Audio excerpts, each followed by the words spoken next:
a motion relative to the extension of public comment. In the absence of hearing any resolution, I'm sorry, yes, please. Yeah, I would,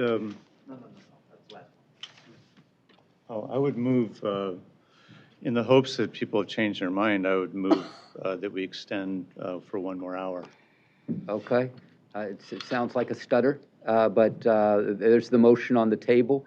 And for the sake of comedy, we'll accept the re-motion for the sake of comedy, Mr. McMillan, not comedy, but comedy.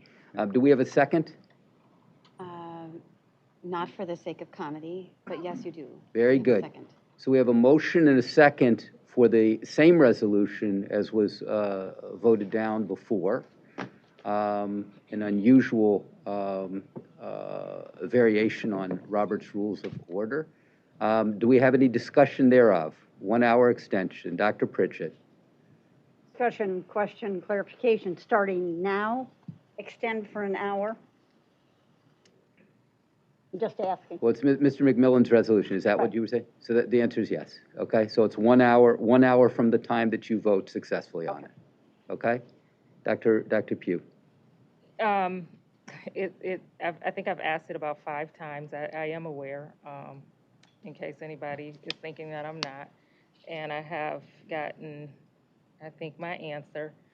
But even if I do this, the people who have not received an email with a phone number would not be a part of that 1 hour. So that's where I have issue. I do have someone who's called and said that they've sent an email where they have a question in there, still asking for the phone number, and they wanted me to relay that message. But I guess, again, if those folks can't get a phone number, so they're not going to be a part of that 1 hour of public comment, I don't see the fairness in that. Okay, so we have a motion to extend by an hour. We have a second. Any other discussion associated therewith? Hearing none. Marilyn, if we could do a roll call vote, please. Lipton. No. McMillan. Yes. Pritchett. No. Pugh. No. Snyder. Yes. Strayhorn. No. Tilley. Absent. Albridge. No. 2-5-1. Okay. Can Very I, good. So, yes, please. before we move on, I mean, if Board Member Lipton makes her motion again, I think it would probably pass. I do think that the people calling in want to be heard before the votes on the resolution. I think that's the point of them calling in, but I would rather at least allow them to have a chance. I don't quite understand why we move it, but if that was the wish of all, you only needed 1 additional vote, and I would at least allow them to talk afterwards. So are you moving? Later on. Are you moving? Well, that? I would ask that Member Lipton, if she would want to move that motion again, that I would support it. Okay, all right. Well, Member Lipton, since we're taking liberty with Robert's Rules, would you like to remove your previous resolution? No, I'm fine. Okay, very good. Right, then I'll make the motion. Okay. I'll move that we, I don't know if it's called table, but in order to allow as many people to talk, including the ones that have been emailed up until 1 o'clock,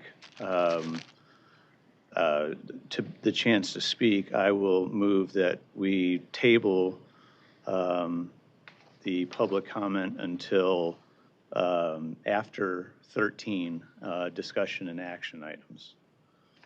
Okay, all right, very good. So we have a motion, if you will, on the table. Do we have a second associated therewith? I'll second it. Snyder has seconded it. Mr. McMillan, I think this is pretty well-trodden territory. Would you like to speak on it? Well, just that I'd rather, I want to make sure callers know that I don't support forcing them to wait for another, I don't know, hour or so, or however long, but the choice before me now potentially is stopping altogether or having you wait for a while and weigh in those that want to after the vote. I'm just trying to get some opportunities to allow you to speak, the people that want to, including the ones that Vice President Pugh is concerned about too. I think they should be able to speak also. Okay, all right, very good. So we have a motion. It's been properly seconded. Do we have any more discussion associated therewith? Yes, Briefly, I'll just please. echo what Tom said before we went to break. There's almost 50, there's now 36. I feel like we can make this happen. Okay, well, there are 36 in the queue now, but there are a whole lot more in the queue beyond that. President Albridge? Just for practical purposes, how would this work? I mean, if we're adding in all of the folks that have emailed since midnight, which could be 600, and Marilyn is currently doing another job, how are we going to be communicating with them a phone number and then getting the information we need from them so that they can add public comment? There is, I think there are a few things to, well, it's your motion. Do you want to speak to that? Yeah, I mean, I would say that we, if whatever it takes, if Marilyn needs 2 hours, we break for dinner for 2 hours, and she emails them all back, the ones that Pam would, anybody that from midnight till 1 p.m., that she spends a couple hours emailing them the phone number, and then we resume. So she sends 400 emails in 2 hours. 600. 600 I emails don't- in 2 hours. I don't know. That's So a the lot math those- of it. Right. A lot That's of the math of it. Can I ask a question? When can we repeat again what the vote is? Yes. The vote is to table until the end of the meeting, the public comment, proceed with the rest of the agenda, and then return to public comment at the end of the meeting. So that would be the remaining 2 resolutions and then public comment. As currently, as we have on the current agenda, without laying aside anything else, without tabling anything else, we have not just the 2 resolutions to which you referred, but we also have a report of the president, which I have on good authority is going to be abbreviated, report of the superintendent, which is not going to take place, and a state and federal legislative update. And approval of the minutes. Approval of the meeting minutes, yes. So minimally 3 voting items, 3 non-voting items. I guess my main thing is that people would be speaking post the post the vote. Yes. The 2 votes. Right. In clarification, my resolution would require that we get in the people that you're concerned about that emailed between midnight and 1 o'clock this afternoon. Because it is very, I don't know, I'll talk to them to see how that's going to work, but they would want to have input before the vote, so So you've got potentially 30 hours worth of callers that are not on the list of 164. So that's the math of it. Realistically, you're not going to hear from 30 hours worth of callers prior to a vote on this resolution. If you would like to schedule several days where the board can hear this public comment, you could come back in to public session with a quorum, and you could listen to that public comment for several days at 20 people an hour, 3 minutes a person, 20 minutes an hour, 20 people an hour. You are talking about essentially 4 8-hour days of board meetings to listen to this public comment. Alternatively, you could accept the voluminous written communication that you have received, not simply in the last 2 or 3 days, but in the last 22 months.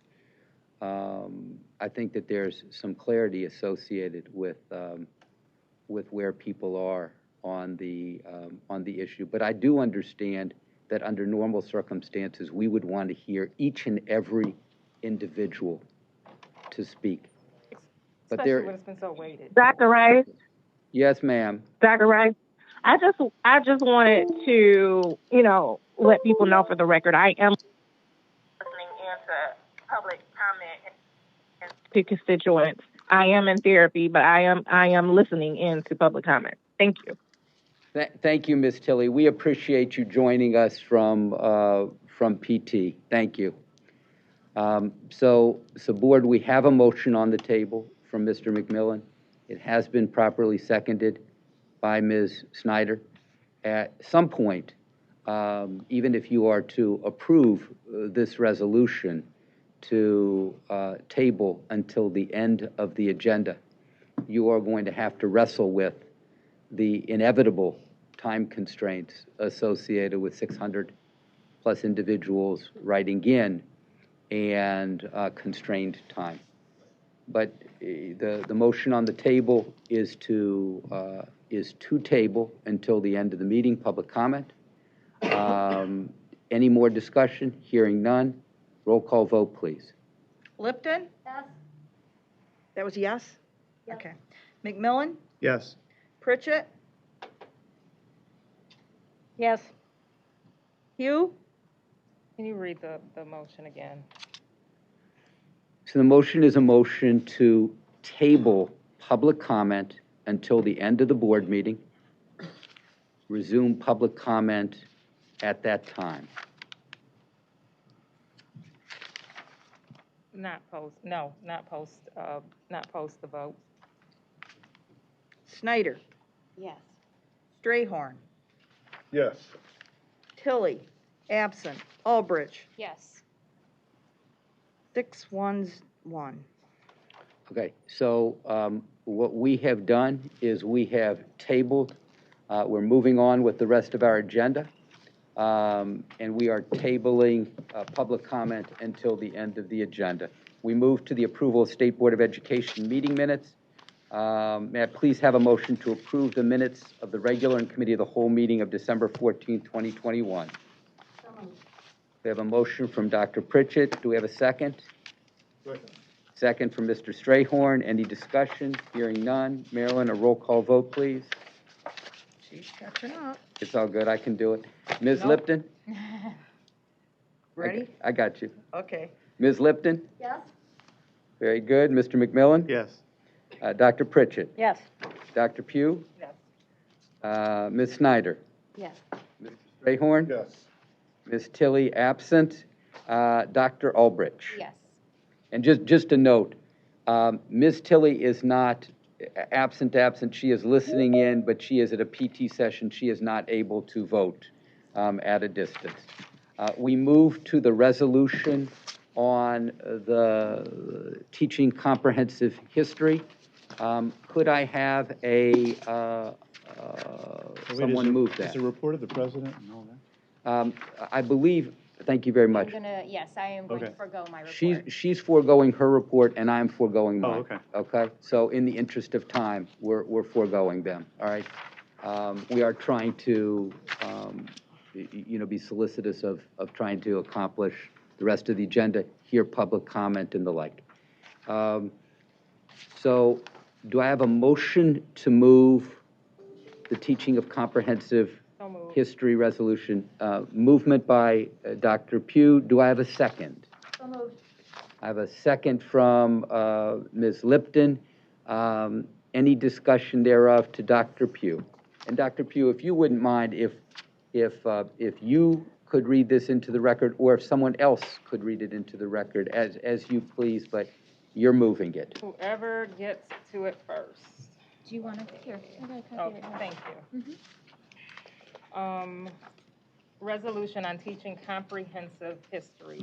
Whereas Senate Bill 460 was introduced in May 2021, and if passed and signed into law, would prohibit Michigan's public schools and public school districts from teaching the university curriculum known as critical race theory, any part of the New York Times 1619 Project, or other anti-American and racist theories, and in the event that a public school or district did so would require the imposition of a 5% deduction to the entity's state school funding, whereas House Bill 5097 was introduced in June 2021, and if passed and signed into law, would stipulate that anything that could be understood as implicit race, gender stereotyping could not be included in academic standards adopted by the state of education or curricula adopted by school districts. Whereas institutional racism has been declared a public health crisis by the Centers for Disease Control and Prevention, the American Medical Society, 18 states, including Michigan, Minnesota, and Wisconsin, and 128 U.S. cities. Whereas racism has been embedded in our institutions since 1619, when the first ships carrying enslaved Africans arrived on America's shores. Whereas students should learn the full breadth of our country's multifaceted and complex history, including acts of our federal and state government, which include chattel slavery of Africans and African Americans, forced relocation of indigenous people, detainment of Japanese Americans in internment camps, and state and local statutes that legalize racial segregation, i.e. Jim Crow laws. Whereas teachers have the right and responsibility to teach that multifaceted and complex history, including the history of race, racism, and other biases, which are inextricably connected to the constitutional and statutory history in our country. Whereas these bills, if passed and signed into law, would undermine local school districts' ability to determine the most appropriate curricula to teach Michigan's K-12 standards for social studies, as well as teachers' ability to discuss race, racism, and other biases in their classroom as critical elements of our country's history. Whereas Michigan Council for Social Studies, the Michigan Council for History Education, Michigan Council for Teachers of English, Michigan State Social Studies Supervisors Association, and the Michigan Association of College Teacher Educators are united in their opposition to these bills. Now, therefore, be it resolved that the State Board of Education supports the Michigan Public School Districts with policy guidance and standards that promote diversity, racial equity, and inclusion, and supports the comprehensive teaching of U.S. history, including about race and racism and the consequences thereof, so that discussions about institutional racism or current and past discriminatory acts are not viewed as unpatriotic. And be it further resolved that the State Board of Education firmly opposes Senate Bill 460 and House Bill 5097 for their chilling effect on local teachers, and in doing so, supports local school districts and local teachers in their professional and statutory responsibility to determine the most appropriate local curricula to effectively teach to local public school children Michigan's K-12 standards for social studies adopted by the State Board of Education in 2019. Thank you, Dr. Pugh. As the mover of the resolution, would you care to share anything additional regarding the resolution? I just think that it's beyond time that we put forward a resolution and move it as a board, and so I'll let others speak to it. Very good. Thank you, Dr. Pugh. Other board members, what would you care to share? Any discussion on this resolution? Mr. McMillan. I have an amendment. Okay. I emailed it. I wasn't sure if this was actually going to be introduced immediately after it was moved and supported. I sent the email. Here's the written part of it.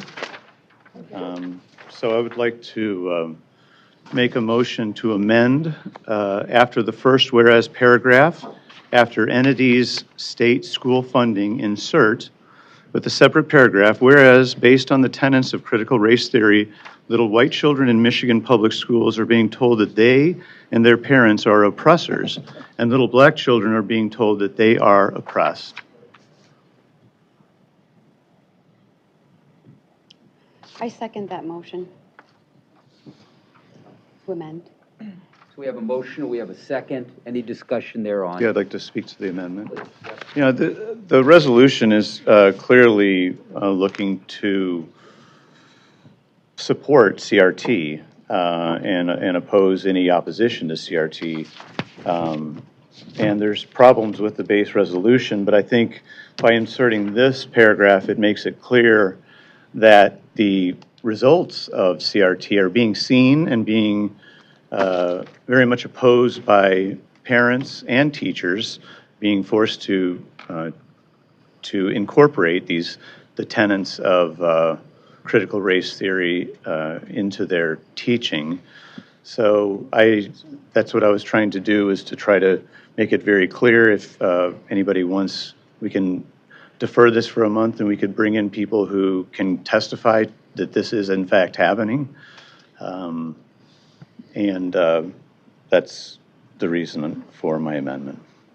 Okay, so we have a motion, we have a second, we've had some explanation of the amendment. Dr. Albrecht. I just have a question. So are you suggesting that if we added this language to this document, you would actually vote yes for the document? I would just have, then we would have discussion on the base, on the rest of the resolution. Okay, thank you. We have a motion, we have a second for an amendment to the base resolution. Ms. Snyder. I don't think we need to bring in experts to prove that. Novi has been a local public school district that has been FOIA'd in relationship to how they insert critical race theory into what we're calling the teaching of history. And part of their select resources are white supremacy culture and oppression and white privilege. Again, when we wield these terms, they become derogatory. They become, this concept that privilege, supremacy, shame, guilt, fragility is inherently owned by one race. And that's when it's a problem. When I read the resolution, the base resolution, and I will relate discussion to the amendment to that as well, it feels like an artistic distraction from what CRT really is. It's not, in what the bills, the Senate bill and the House bill seek to address, which is critical race theory, not the teaching of specific historical events or the truth within those historical events, and those stereotypes which divide kids and do not help them to come to school ready to learn in a safe environment. So to me, it's a very artistic manipulation of what these bills are trying to achieve. And by the way, just as a sidestep, a couple months ago, we had a superintendent here at our table. We just sat here and said that CRT is not real, it's not a thing, it's not taught. But then since then, Superintendent Vitti came out and said, no, we're teaching it every day in our schools. Novi FOIA right here, a whole stack of derogatory terms that are infused into our education and our curriculum. And then we have a Grand Rapids public school district that was just FOIA'd, and they said they have 4,000 pounds of paperwork on CRT that is, I don't know what they charged them, like hundreds of thousands of dollars to come up with to FOIA to prove that it was in fact being taught. So we're trying to dig to the bottom of what does that mean? What are our people actually experiencing when they have an access to education, and specifically history? So, just in pondering the idea of teaching history, comprehensive history, most people who oppose CRT don't oppose the teaching of genocide or historical slavery. They don't oppose teaching history. They oppose what it looks like and how to teach it, right? Theories that pit student groups against each other through stereotyping, race stereotyping, gender stereotyping, are dangerous to kids. It doesn't allow them to learn. When they learn about themselves as if they're an oppressor or oppressed, how do they then, take the education that they're being given and feel like they can actually take that as an opportunity? So I don't like what CRT, these bills, the Senate bill and House bill, seek to address is not teaching history, but how we teach it. Because how we teach it today is the racism of today, it's the history of tomorrow, and it's repeating the history of yesterday.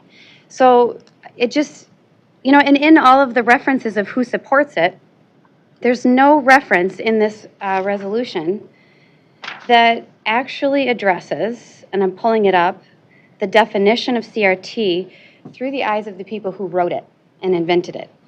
So you have Critical Race Theory and Introduction, right? This is a book written by Delgado and Stefanczyk. These are the people who created critical race theory, which is what the Senate bill is addressing. And I'll read it to our board again. The critical race theory movement consists of the same issues that conventional civil rights and ethnic studies take up, but places them in a broader perspective that includes economics, history, and even feelings and the unconscious. Unlike traditional civil rights, which embraces incrementalism and step-by-step progress, critical race theory questions the very foundations of the liberal order, including equality theory, legal reasoning, Enlightenment rationalism, and principles of constitutional law. Those last handful of things, that should not be something we're doing when we consider what it takes to educate kids. And then, really just to these terms, again, I want to go back to the original resolution before we have this one before us. A lot of people have not seen the original resolution. So as we question the intent of the Senate bill and the House bill, which is what we're doing with this resolution, I just want to bring about the intent with the original resolution. I think it's important to hear what was in it before it became this one. In the last paragraph of the original resolution, it said, Michigan State Board of Education condemns those who create laws to whitewash history. This is derogatory. It is derogatory to call people anti-Black just because they are one race. It is derogatory to teach supremacy, privilege, shame, guilt, fragility through the eyes and the perspective that only one race is inherently capable of carrying those human attributes out. Okay, so the original resolution here, some of the things that have been put out there on social media to encourage participation on this resolution use derogatory terms. That is what House Bill and Senate Bill 460 and 5097 seek to address. They're not seeking to create chilling effects on teachers who teach history. They're seeking to say don't wield it and make children not be able to come to school and learn without leaving and feeling less about who they are. That's not okay.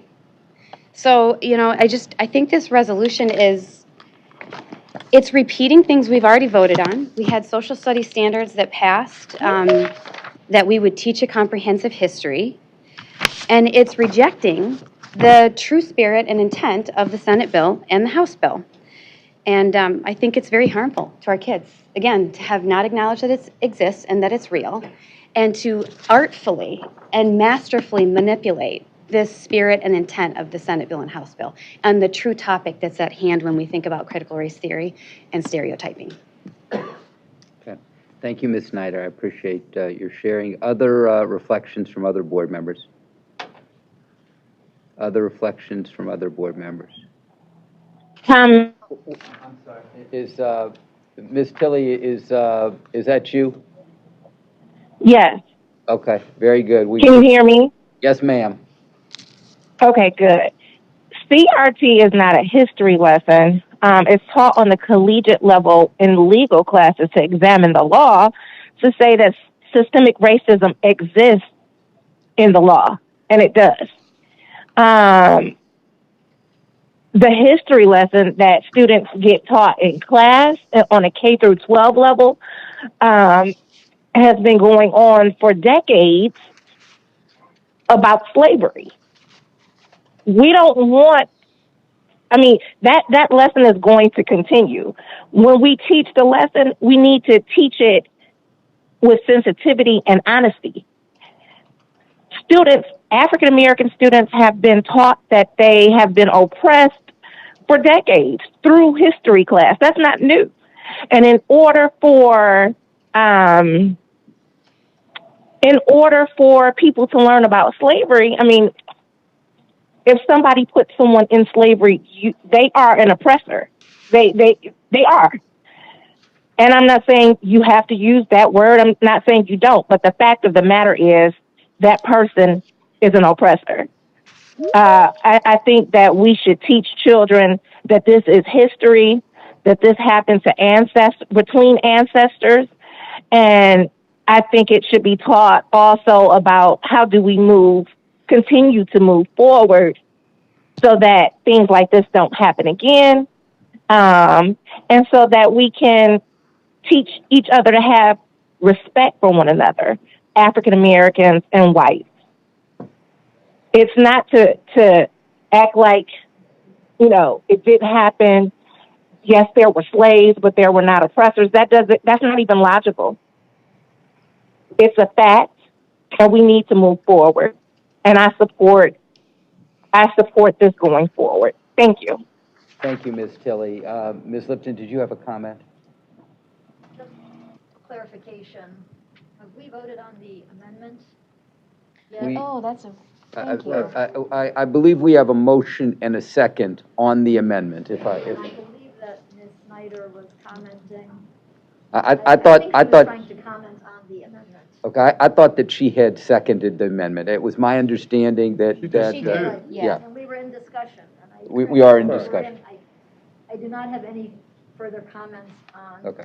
the McMillan amendment. Okay, very Same good. here. Thank you. Okay, Yes. very good. Thank you for the reminder. Any other, thank you very much for reeling us back in.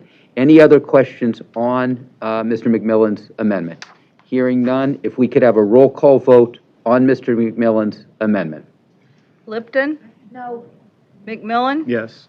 Pritchett, No, Pugh, No. Snyder, Yes. Strayhorn, No.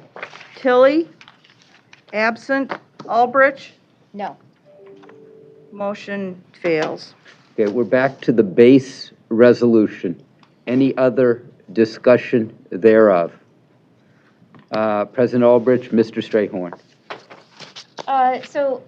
Thank you very much. I just want to remind, the State Board of Education's job here is to create standards. So I was here when we went through the social studies standards debacle. It took 5 years to pass the social studies standards, and the reason it took 5 years is because it was hijacked. The whole process was hijacked, and it was hijacked so that all of this stuff that we teach and that is important for people to know about the history of their country, people tried to take that completely out of the standards. And it was a fight for many, many years.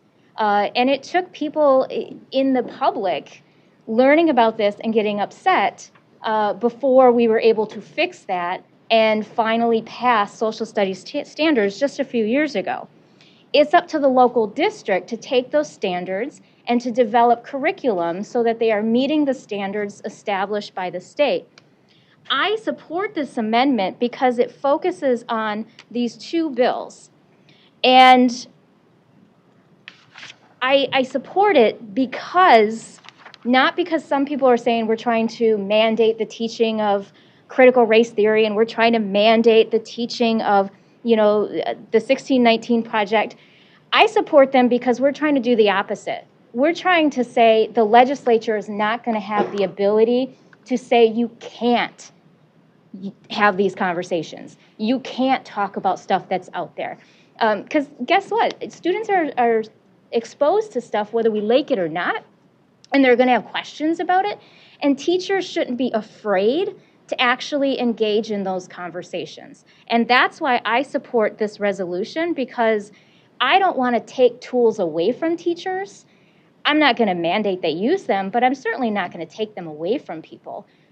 So I am fully supportive of this resolution. Thank you. Thank you, President Albrecht. Mr. Strayhorn. All right, thank you. I just want to let you guys know, I fully support the inclusion and the fullness of this, of historical facts. The voices within our curriculum and representation allow students to see themselves inside a curriculum, in my opinion.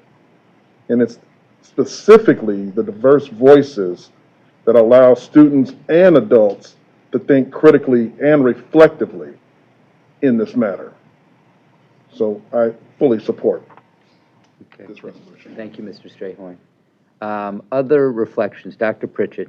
I'm going to reiterate what Dr. Ulbrich and Mr. Strayhorn just said. And again, I am focused primarily on the fact that be it further resolved, the two bills that have been introduced, I believe, are arbitrary. If I were a teacher right now and those bills passed, I would be very, very concerned about, again, what I could teach. I used that example a couple of months ago related to Supreme Court. Is that considered racist? Am I leaning one way or the other? And it is up to local districts to monitor to assist, to take those standards and create the curriculums that their teachers are going to teach appropriately at each level.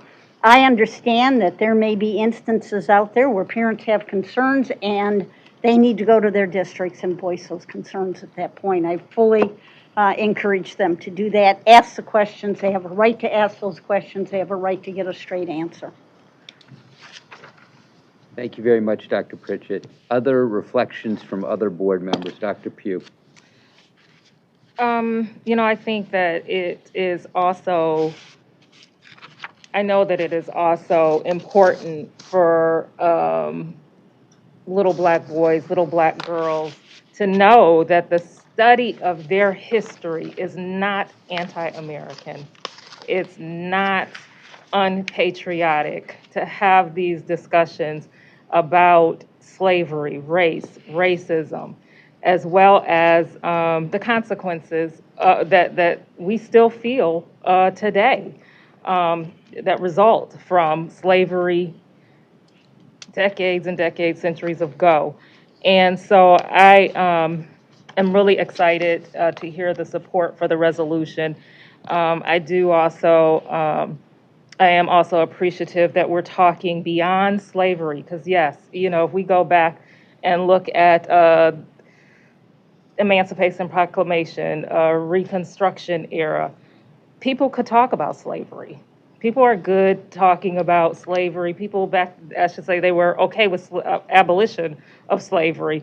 But when we were talking about diversity, equity, inclusion, those were things, that's when people got hung up, and we see that even today. So it is very meaningful that as we head towards January 17th, coming away from January 6th, that in the middle we're sitting here at January 11th, and we're talking about this resolution that's very important and critical to the education and of real history of this country here in the state of Michigan. Thank you, Dr. Pugh. Other reflections from other board members? Ms. Porter. I just wanted to echo Dr. Pritchett's sentiments about the bills and the worry that it is providing to teachers on if they were to pass and what that would mean in terms of backlash to teach not only the standards, but the accurate standards of Michigan. And so that's all I wanted to share, is that it is very concerning to teachers, and I will support this resolution. Thank you very much. Mr. McMillan. Yeah, thank you, Ms. Porter. One of the whereases says that if the bill's passed, teachers would not be able to discuss race and racism. That's just simply not true. There's nothing that says that they wouldn't be able to. One of the whereases talks about institutional racism. That's code in Marxist theory for the opposition to capitalism, free markets. We need to move towards government planning and communism, and so there's plenty that's wrong in here that would warrant opposition to the resolution. Okay, thank you very much. Ms. Snyder? I would just reiterate, it's not that that people do not support the teaching of history. It's how you teach it. How you teach it today is the racism of today, it is the history of tomorrow, and it is repeating yesterday's history. Because it is derogatory, and I would go so far as to say it is not patriotic to associate oppression, privilege, supremacy, shame, guilt, fragility as if it's inherent to one race. And that is what we are teaching. That's in these FOIAs with Novi. We have people openly admitting that CRT is in schools. That is not what you guys are talking about. It isn't. Well, the resolution and certainly department staff had a lot to do with the shaping of this resolution, is about the teaching of comprehensive history, is not talking about the holding up of critical race theory. And I want to be clear about the distinction associated therewith. Many of us believe that we teach a truncated history to our young people.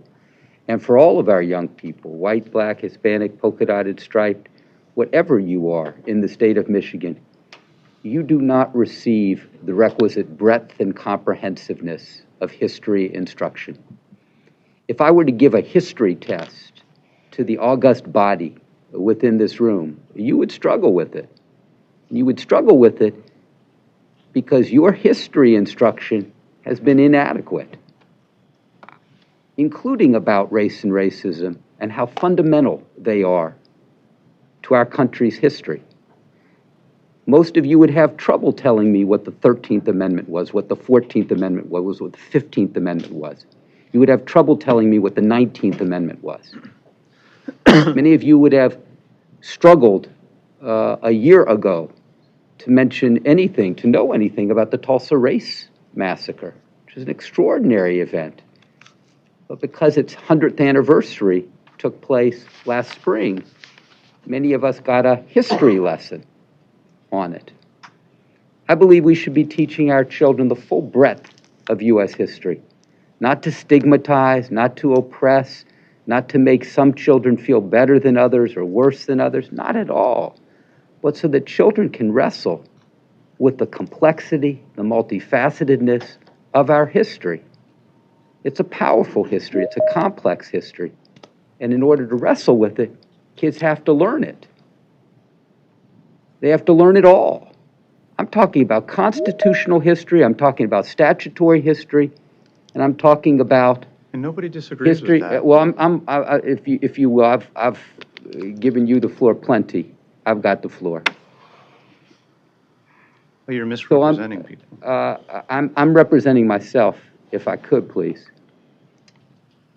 Many of us felt we got a strong education in our public schools, in this state or in other states, and discovered in adulthood that what we had learned was pretty skinny, in many cases anorexic, and that we needed to, in fact, embellish our learning, continue to learn. Nothing wrong with that. You can't possibly learn it all by the time you're 18 years old or by the time you're 22 years old. This is a resolution that says to Michigan teachers, you should be able to teach about the full breadth of U.S. history without the chilling effect imposed by these two resolutions. And, you know, people can shake their head no, but we've got the Michigan Teacher of the Year here who says that that's a thing. So it's hard to walk back. She says that this has had a chilling effect on her and her colleagues. Who are we to say what's in teachers' minds? Please. It's not about walking anything back. It's about understanding each other in the totality of the conversation. Everything you just said, nobody is showing up and saying, don't teach history. That's not okay with me.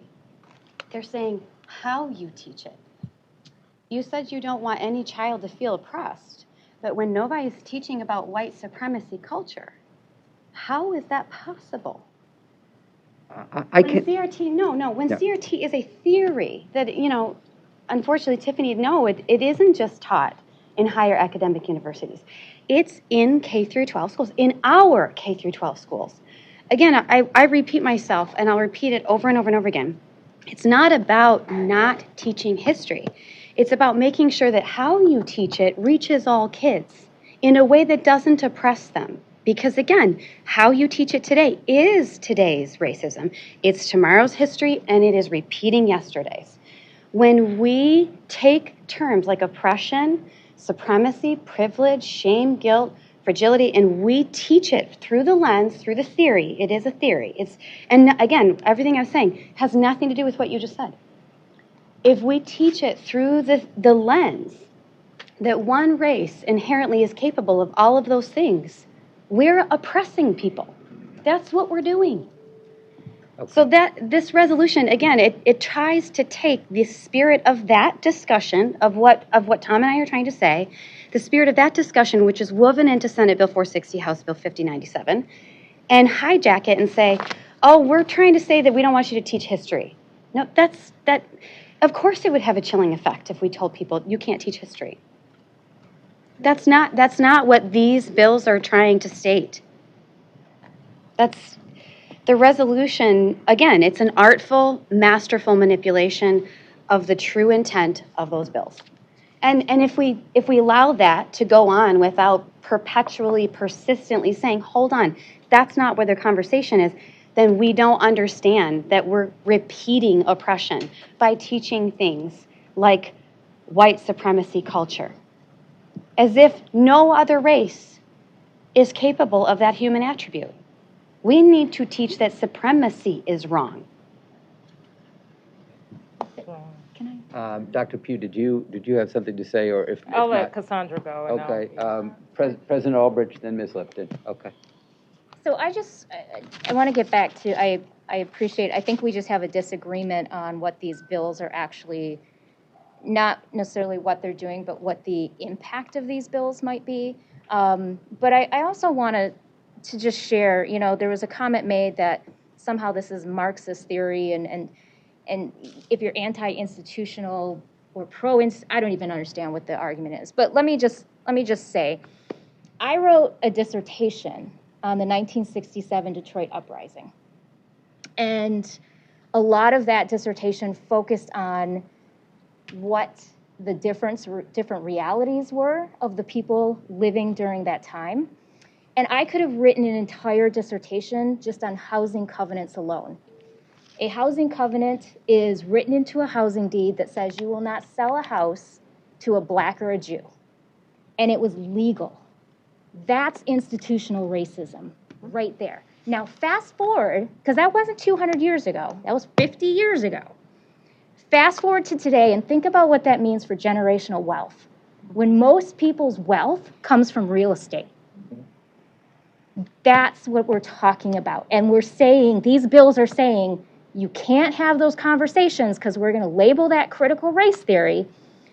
And therefore, it's wrong to talk about the fact that this existed and the end result is still with us today.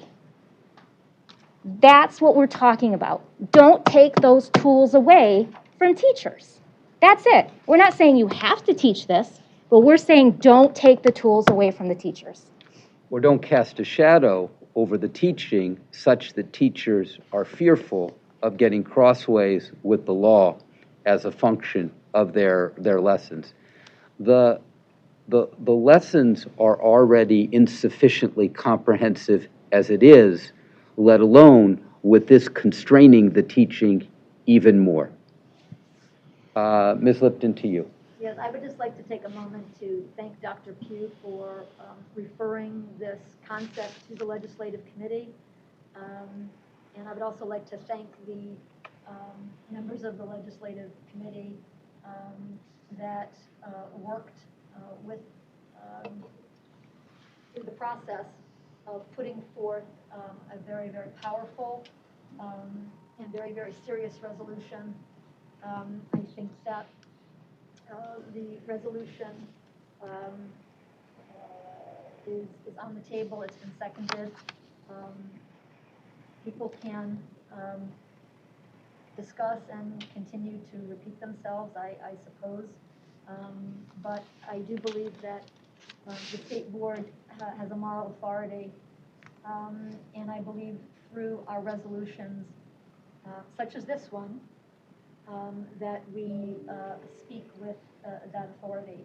And so that I would ask that we do the people's work and begin to act on this very important resolution that has been forwarded as well as seconded. Thank you. Okay, so I hear an exhortation toward a vote. Mr. McMillan. Just third, I mean, because my amendment, I was trying to get to the idea that that the critical race theory is playing out in these ways. That little children are being told that they are the oppressors. Your parents are. That little black children are being told that they are the oppressed. This is how it's playing out. I oppose this kind of racism that is being glossed over, quite frankly. This is kind of the strategy of the left, is to kind of, hey, nothing's happening, no, this isn't going on. Even Dr. Rice said, it's not even being taught, but then the Detroit superintendent kind of blew that cover because he said, yes, it is. And we're being able to see through FOIAs, although they're trying to charge tens and hundreds of thousands of dollars to keep it hidden, what exactly they're teaching with CRT.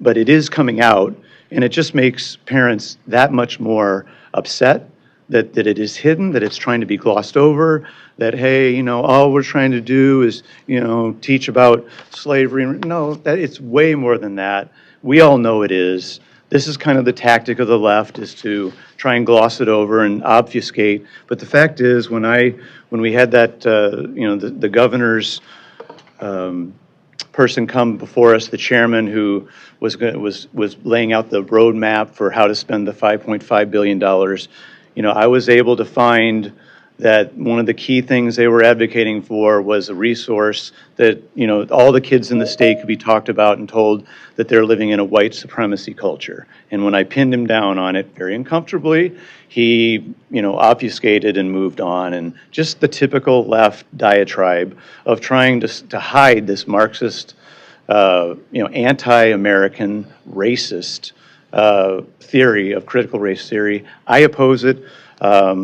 There may be a few things in here, you know, I know this is the idea is that, oh, Tom, if you're going to oppose this, then you support racism. And no, I don't. I don't have any problem with having discussions about race and racism, but we know that underlying CRT is a lot more than that, and the 1619 project, and so therefore that's why I'm opposing this resolution. Okay, fair enough. Thank you, Mr. I have a question for Tom. Yeah. This is Tiffany. Yeah. Okay. Thank you, Miss Tilly. You're up.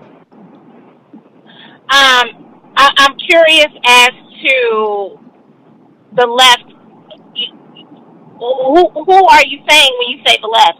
Because I am leadership in the 14th Congressional District, have been for as long as it's been in existence.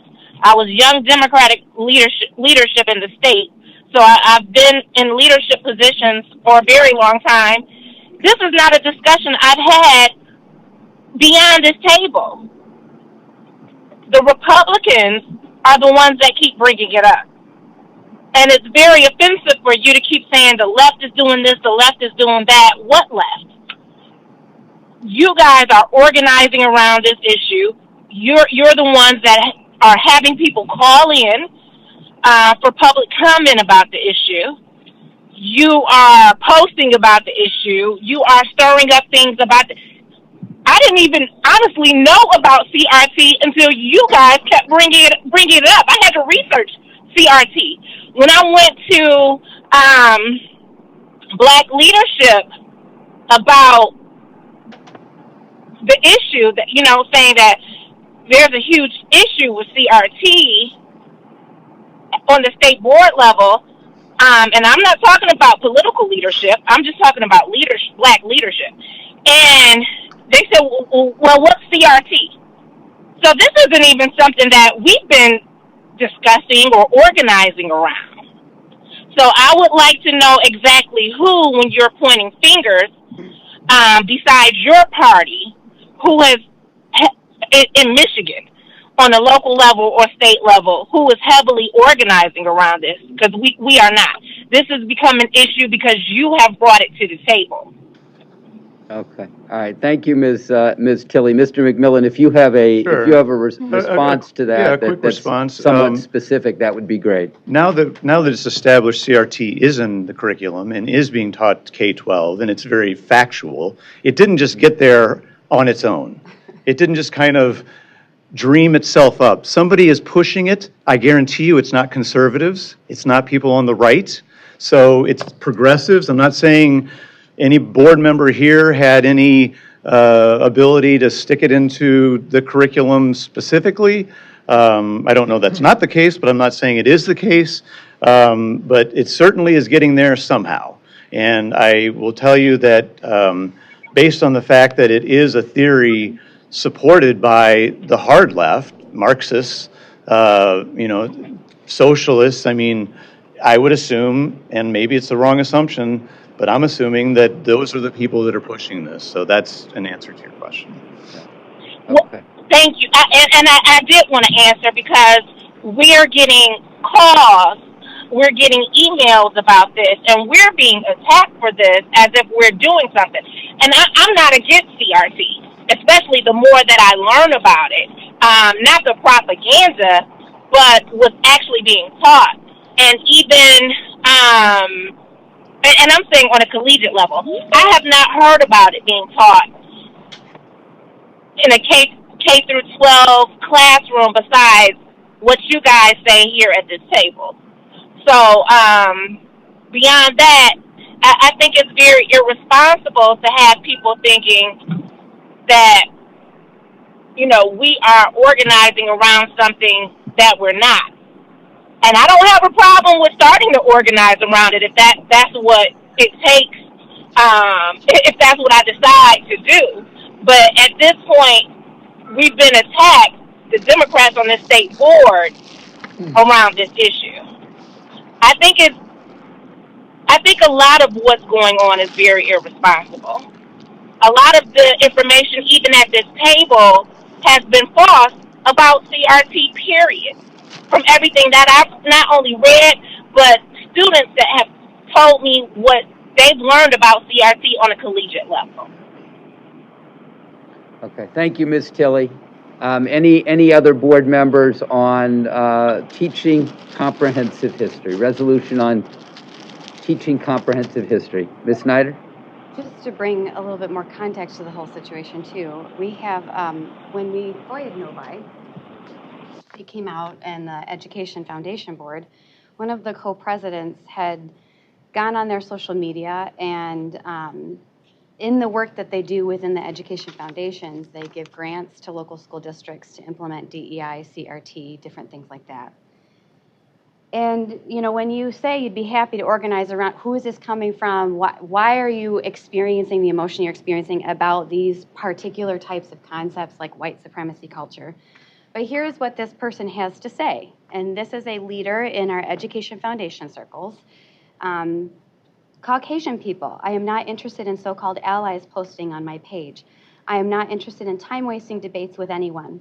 I will not absolve Caucasians of the historical white supremacy system you enjoy daily because you so-called stand in solidarity with us. If you have tears, sadness, disappointment comments to make, or you are outraged, post those on your site to your public figure sites. March to your police stations in your community, to your judges, your family, etc. March in your own neighborhoods. I do not request or need your solidarity in the war on FBA, Foundational Black Americans, which believe that our country actually started before 1619, according to their interpretation of history. I am an FBA, and my Facebook posts on the war against FBA are meant to warn, inform, and strategize with other FBA. FBA have been at war. There will be casualties, figuratively and literally. This is a person who leads the Novi Education Foundation Board and gives grants to fund the things that the Senate bill and the House bill are addressing. So when you say, where is this coming from? Again, I would echo Tom saying, yes, thank you for acknowledging that it's real, that it's being taught. And I think the next steps are just acknowledging that there is energy around it, and it's very violent energy.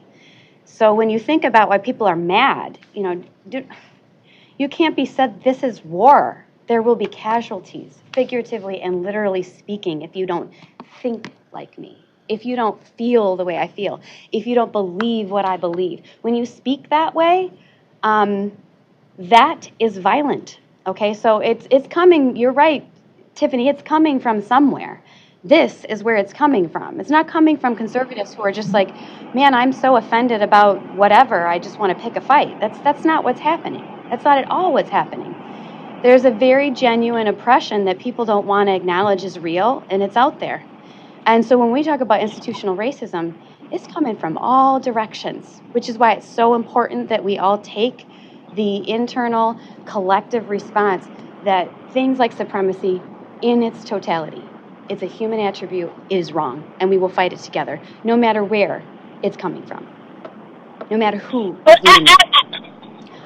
I don't hear, when I'm hearing conversation, and I am very passionate about it because I'm passionate about equality, whether that's for African Americans, whether that's for, whatever minority it is, whether it's another race, whether it's women. I'm passionate about equality. But when I hear you guys discussing it for the most part, I don't hear the equality part. I'm hearing that Caucasian children are being oppressed by learning about slavery, different aspects of slavery. And they are not being oppressed. They are learning the truth. Hopefully. That's what we're trying to get to, that they would learn the truth about our history. It's not only African American history, it's American history. And we need to hear what happened, the good, the bad, and the ugly on both sides, not just that, it was horrible for African Americans and all of the negative connotations that we've incurred behind that as African Americans. And it's hard to put yourself in somebody else's shoes, but we still face oppression and racism today. You're not standing up for equality. I do not hear that. All I hear is little white children are being told that they are oppressors. And it's hard for me to believe that classes across America are, when especially, and Dr. Rice can follow up and say how many African Americans are actually teachers.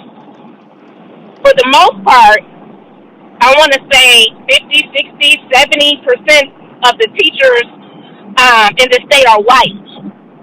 So it's hard for me to believe that they are teaching little white children that they are oppressors. Thank you.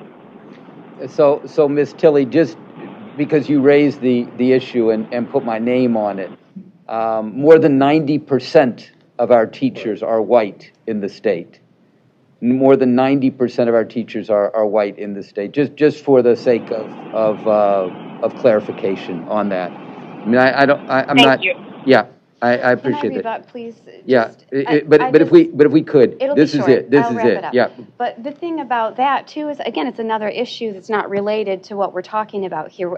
I'm not suggesting that we shouldn't be increasing teachers that black children can see themselves in. That has nothing to do with this resolution. And Tiffany, when you say you're not hearing that we are fighting for equality, I literally read out the definition of critical race theory according to the authors of it.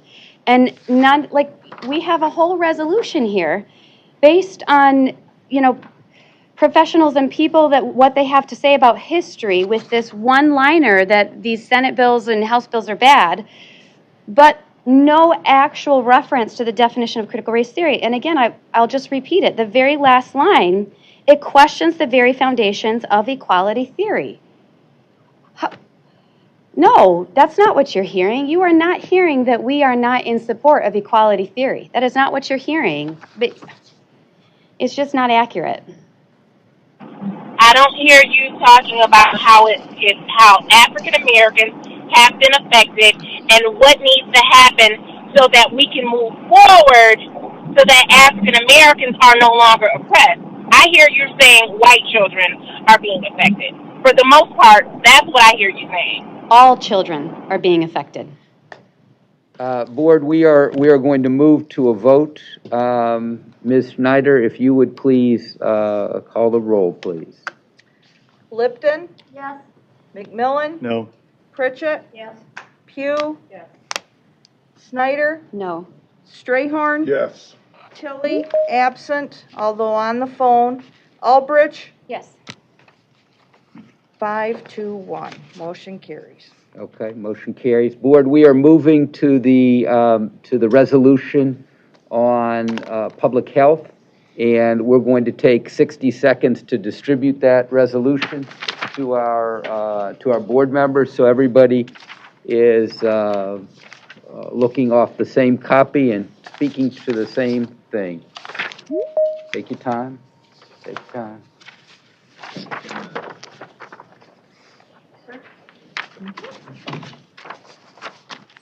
We're killing trees here today, folks.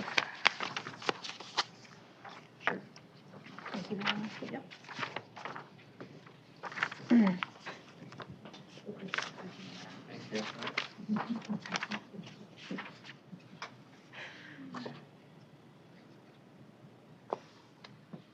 I have a motion to move this resolution? So moved. Moved by Dr. Pugh. Do I have a second? Second. Second by Mr. Strayhorn. We have a motion. We have a proper second. Dr. Pugh, to you for reading this into the record. Or you can delegate that to someone else to read it Maybe into the we'll do record. like in Sunday school. I may hand it off to someone. Okay, fair enough. Whereas state and national authorities, including MDHHS, the Center of Disease Control and Prevention, CDC, the American Medical Association, and the American Academy of Pediatrics, all recommend a layered public health approach to mitigate the spread of COVID-19, and the CDC recommending universal mask wearing indoors at all school facilities and events for students, teachers, staff, and all school visitors, regardless of vaccination status. Whereas current MDHHS data shows that unvaccinated people in the state have a 4.3 times greater likelihood of testing positive for the virus and a 13 times greater risk of dying, but that only 47.1% of children 16 to 19 years old, 41.2% of children 12 to 15 years old, and 15.7% of children 5 to 11 years old are fully vaccinated. Whereas research continues to show that coronavirus transmission in schools affects not only children and staff, but also the rate of COVID-19 in the surrounding community. Whereas masks worn in school settings are critical to reducing school-based spread, and while some K through 12 districts are subject to a mask policy, the majority are not, and the current patchwork approach is causing confusion and unequal protection. Whereas COVID-19 positivity rates, daily cases, and child hospitalization rates continue to increase, such that Michigan's hospitals are reaching full capacity, whereas according to the CDC, an estimated 31% of people remain infectious 5 days after the positive COVID-19 test, and the American Medical Association, which represents more than 250,000 physicians, recommends that schools require infected students to have a negative test before returning to school after a required quarantine period. Whereas Michigan faces a critical teacher and staffing shortage due in part to the pandemic, whereas COVID-19 is an airborne disease and many school buildings have outdated and insufficient air ventilation systems, whereas MCL 3332253 grants authority to issue epidemic orders. Therefore, be it resolved that the State Board of Education urges that the statute be invoked to require well-fitted face masks be properly worn on school buses and indoors at all public school facilities and events for students, teachers, staff, and all school visitors, regardless of vaccination status, and require school educate on the purpose for and proper use of masks. Be it further resolved that the State Board of Education urges that MCL 3332253 be invoked to require testing of children prior to returning to school after COVID-19 diagnosis, promote that schools use test to stay for children exposed to COVID-19, and require accurate information regarding all school-related exposures be shared with all persons potentially exposed, including parents of potentially exposed children, in a timely manner. Be it resolved that the State Board of Education supports OSHA rules which require vaccines for workers at all federally funded health facilities and employers with more than 100 workers, and making COVID-19 vaccines more accessible to students, families, and communities by setting up vaccination clinics at schools and providing COVID-19 vaccine fact sheets for parents, caregivers, and community members. Be it finally resolved that the State Board of Education urges that all appropriate Michigan agencies, i.e. MDHHS, Michigan Department of Environmental, Great Lakes, and Energy, work together with local school districts so that ventilation and indoor air and water quality within school buildings are appropriately addressed, including adequate airflow, humidity, mold growth, pollutants that worsen COVID-19 outcomes, and plumbing and water systems, documentation of assessments, monitoring and maintenance is properly conducted, appropriate quality review of mitigation products and services takes place, and assistance securing appropriate HVAC and environmental experts to conduct such work takes place. The end. So we have a motion on the table. It's been properly seconded. Discussion thereof. Dr. Pugh, to you as the mover of the resolution. Actually, I do have an amendment. So I don't know. As the maker, you don't even have to, Oh, well, thank you, just Tom. change it. Okay. There was one piece in the part about the vaccine. And Ellen, we talked about this. We wanted to make sure that the actual OSHA language is written. There's an emergency testing that's also available so that if people don't get the vaccine, that they're able to be tested. So let me find that language.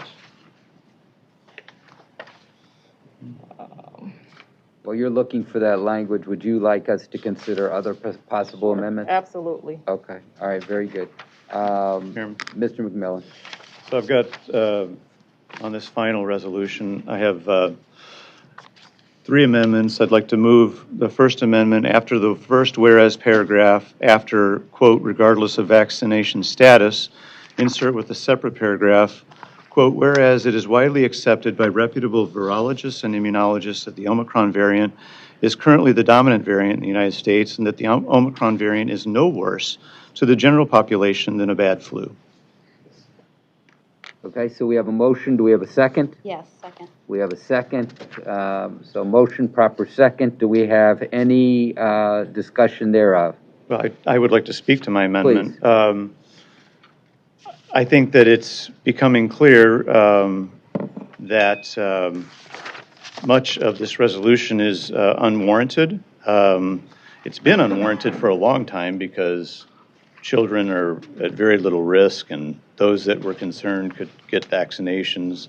That was the issue a year ago. But certainly, the recognition that is becoming more and more widely accepted that this is no worse than a bad flu, and actually,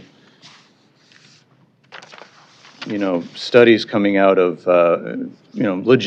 studies that most people would say are legitimate, not even right-wing or left-wing, are saying that it's the CFR, the case fatality rate is significantly lower than the flu, with the Omicron variant. Whether it be the UK government advisors estimated it's about a quarter of the CFR is about a quarter as bad as the flu, and others as well. Denmark government study. So I think it's becoming pretty clear. I think that should be acknowledged in this, and that I would say that if it is acknowledged, it would therefore warrant a lot of what's being pushed that harms children, that harms staff, that are causing staff to leave, or and harming good education is unwarranted. So that's why I'm pushing, or that's why I'm making this motion for this amendment. So any other discussion on the motion? Hearing none, if we could have a roll call vote, please. Lipton, No. McMillan? Yes. Pritchett, No. Pugh, No. Snyder, Yes. Strayhorn, No. Tilly, absent. Albrecht, No. motion fails. Second amendment? Second amendment, after the last whereas paragraph, after, quote, issue of epidemic orders, insert with a separate paragraph, quote, whereas according to government statistics, children are more at risk of death by drowning in a swimming pool than from any variant of COVID. So we have a motion. Do we have a second? You do. Second. We have a second. Thank you very much. Do we have any discussion? Back to you, Mr. McMillan. Speak to the amendment. Yep. I think it's just one of many reasons why a lot of the things going on and the harm being done to the children, and quite frankly, teachers as well, is unwarranted. And so I think this amendment highlights that, and highlights that most of the remaining resolution is uncalled for. Okay, thank you very much. Any other discussion? Hearing none. Marilyn, if we could have a roll call vote, please. Lipton, No. McMillan, Yes. Pritchett, No. Pugh, No. Snyder, Yes. Strayhorn, No. Tilly, absent. Albrecht, No. 2, 5, 1.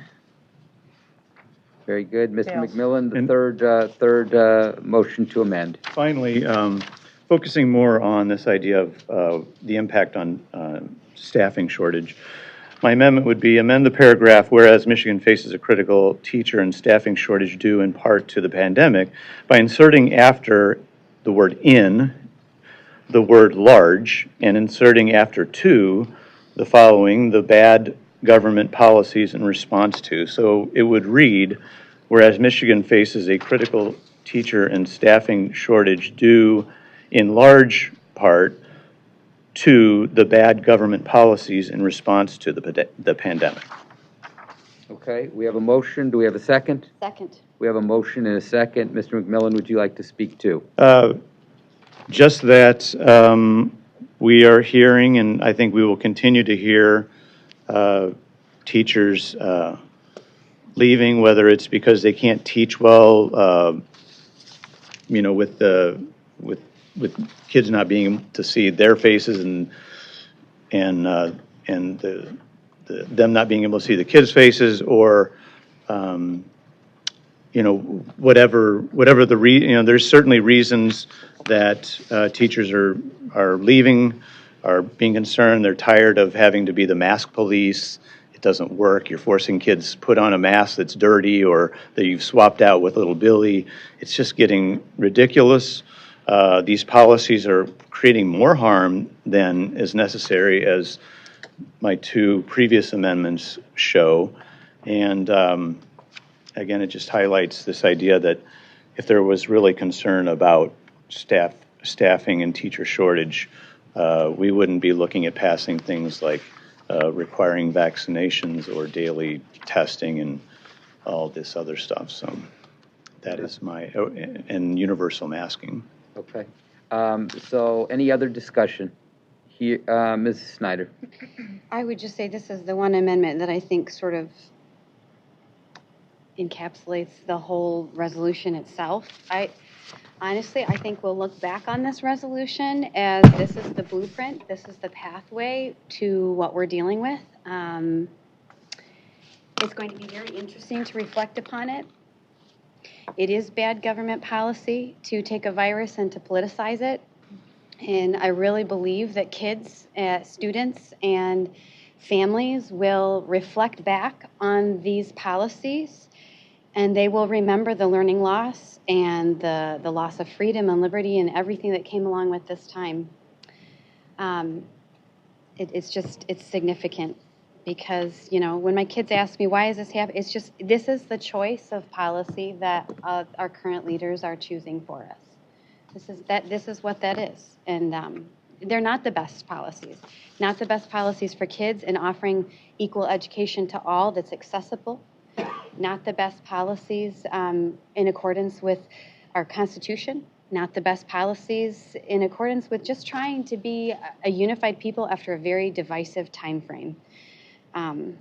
So yes, I am wholly supportive of this amendment. Okay. Any other discussion by any other board members? Hearing none. Marilyn, if we could do a roll call vote on the third amendment. Lipton. No? McMillan. Yes. Pritchett. No. Pugh. No. Snyder. Yes. Strayhorn. No. Tilly, absent. Albrecht. No. 2-5-1. Motion fails. Okay. Dr. Pugh, back to you to, if you will, amend your original motion. Yes, so it is the whereas in the OSHA, therefore be it resolved. So it would be the third, therefore be it resolved.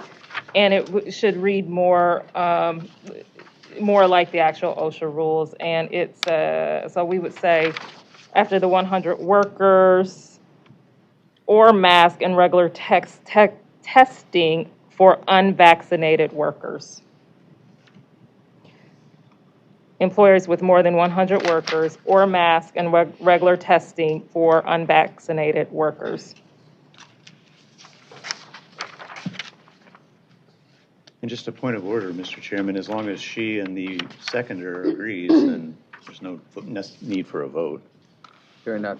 So, Mr. Strayhorn, clearly Dr. Pugh is supportive of what she's put forward. Are you comfortable with the amendment there? Okay. All right, so we are adding the words, "or masks." Oh, I'm sorry, you're waiting for me. Yes, ma'am. I just want to record it. Or mask and regular testing for unvaccinated workers.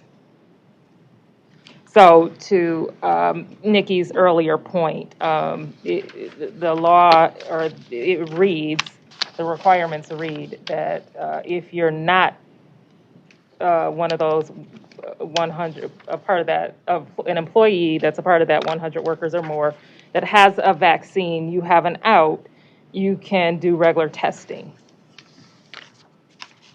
Right, and for clarification's sake, this is, in fact,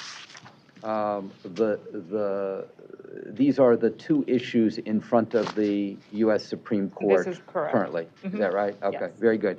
And they are literally two groups of people, those in federal-funded health facilities, number one, and those who work for employers with with more than 100 employees. Right. Yep, okay, all right, very good. And you were making the clarification, it's not simply vaccination, it's vaccination or mask and test. Correct. Okay, all right, very good.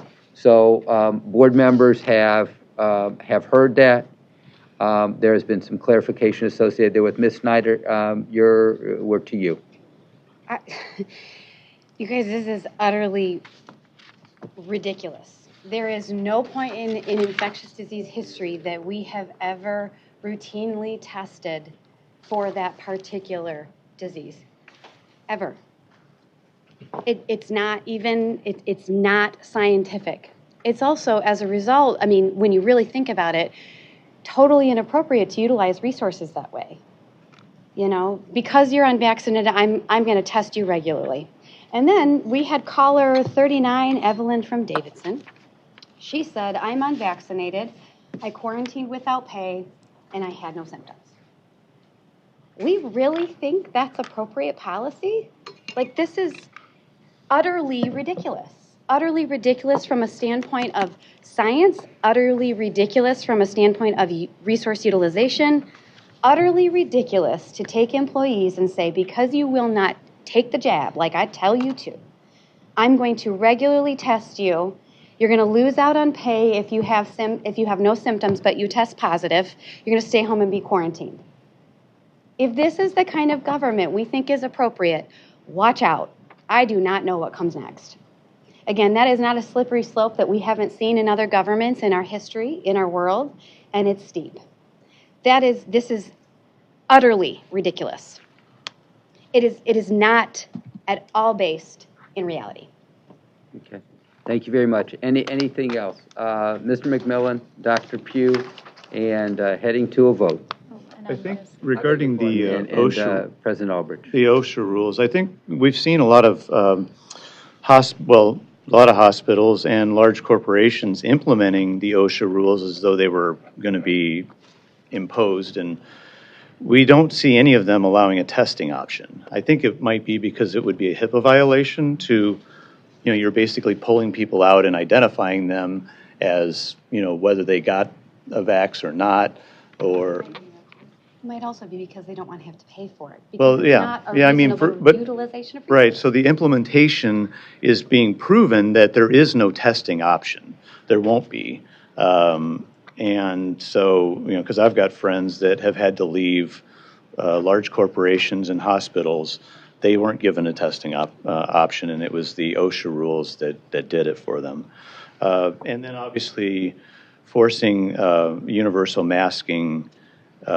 Especially, I mean, I can, if just because a person was supportive of it in the past, doesn't mean they should be supportive of it when the variant there's less of a problem than the flu. Yes, it spreads, but as far as those that get it, it's less problematic than the flu, and it's pretty much widely accepted as that being truth. So, I don't think any of the people that would be supporting this resolution supported and was advocating for, masking for the last 20 years of a flu outbreak occurred. I'm pretty sure they didn't. So they should be consistent and oppose this resolution as well, because it does a lot of harm. I mean, some people say flippantly, oh, the kids don't care at all. Well, we just heard that when they had the option, 10 to 15%, I think one of the parents that were upset that there was no mask mandate said that when there's an option, only 10 or 15% of the kids wear them. So that right there tells you that, no, they don't love wearing them. If they have the opportunity not to, they don't. And it's because it harms their education, it harms their interaction. It is just, I mean, some people really need to be held accountable for what they're doing to these kids, and supporting this resolution is just, it would be a really problem. So, Dr. Pugh, President Albrecht, and to a vote. I remember my mother, she would always tell us, don't go out if you're sick. She would tell my dad that, she would tell us that. She was adamant about that. It wasn't just about us healing. It was the human side of us not wanting to infect anyone else. So, I mean, I just really don't understand. Nikki, you said that you don't want to be a part of a government. I mean, it's getting more and more difficult for me to be a part of a humanity that cannot think about the people that you come in contact with, let alone your loved ones. I would never want to be someplace where I could possibly cause someone else whose immune system may not be as strong as mine, or whatever else may be happening, because we don't necessarily quite understand this disease, and cause them to have an outcome that's far worse than what mine would be. And so my greater concern, or just as equal concern with contracting COVID, is giving it to someone else. Even not just loved ones, anyone. I just can't understand that. So that, if we can't understand that, we're not understanding each other, and the conversation will continue to go round and round. And Tom, you keep talking about and equating and minimalizing this disease. Virginia, where parents wanted to have their say, or so people say, they just declared a state of emergency. I'm looking at a press event trying to keep up here, where we're hitting our record hospitalization rates. To me, that sounds pretty serious. And when you see the pediatric rates going up, and dare I continue to mention the orphan rates, that impacts our children as well.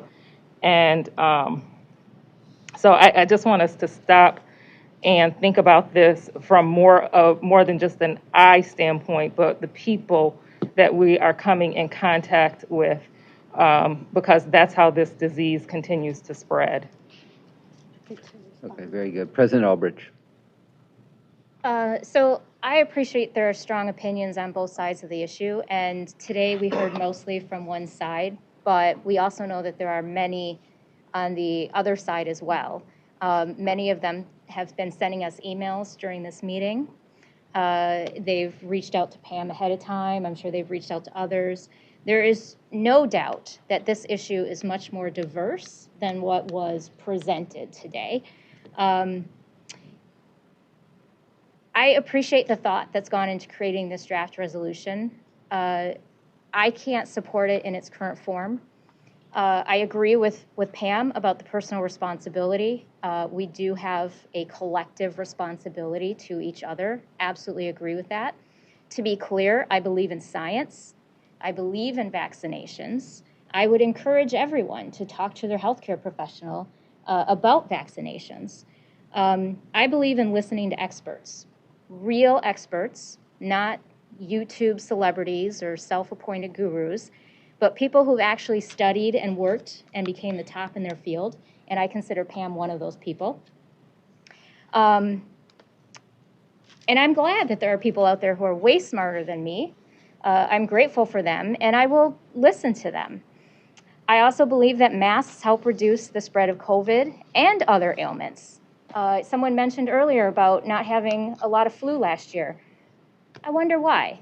It's not because someone messed with our DNA. It's because we were all wearing masks and socially distancing.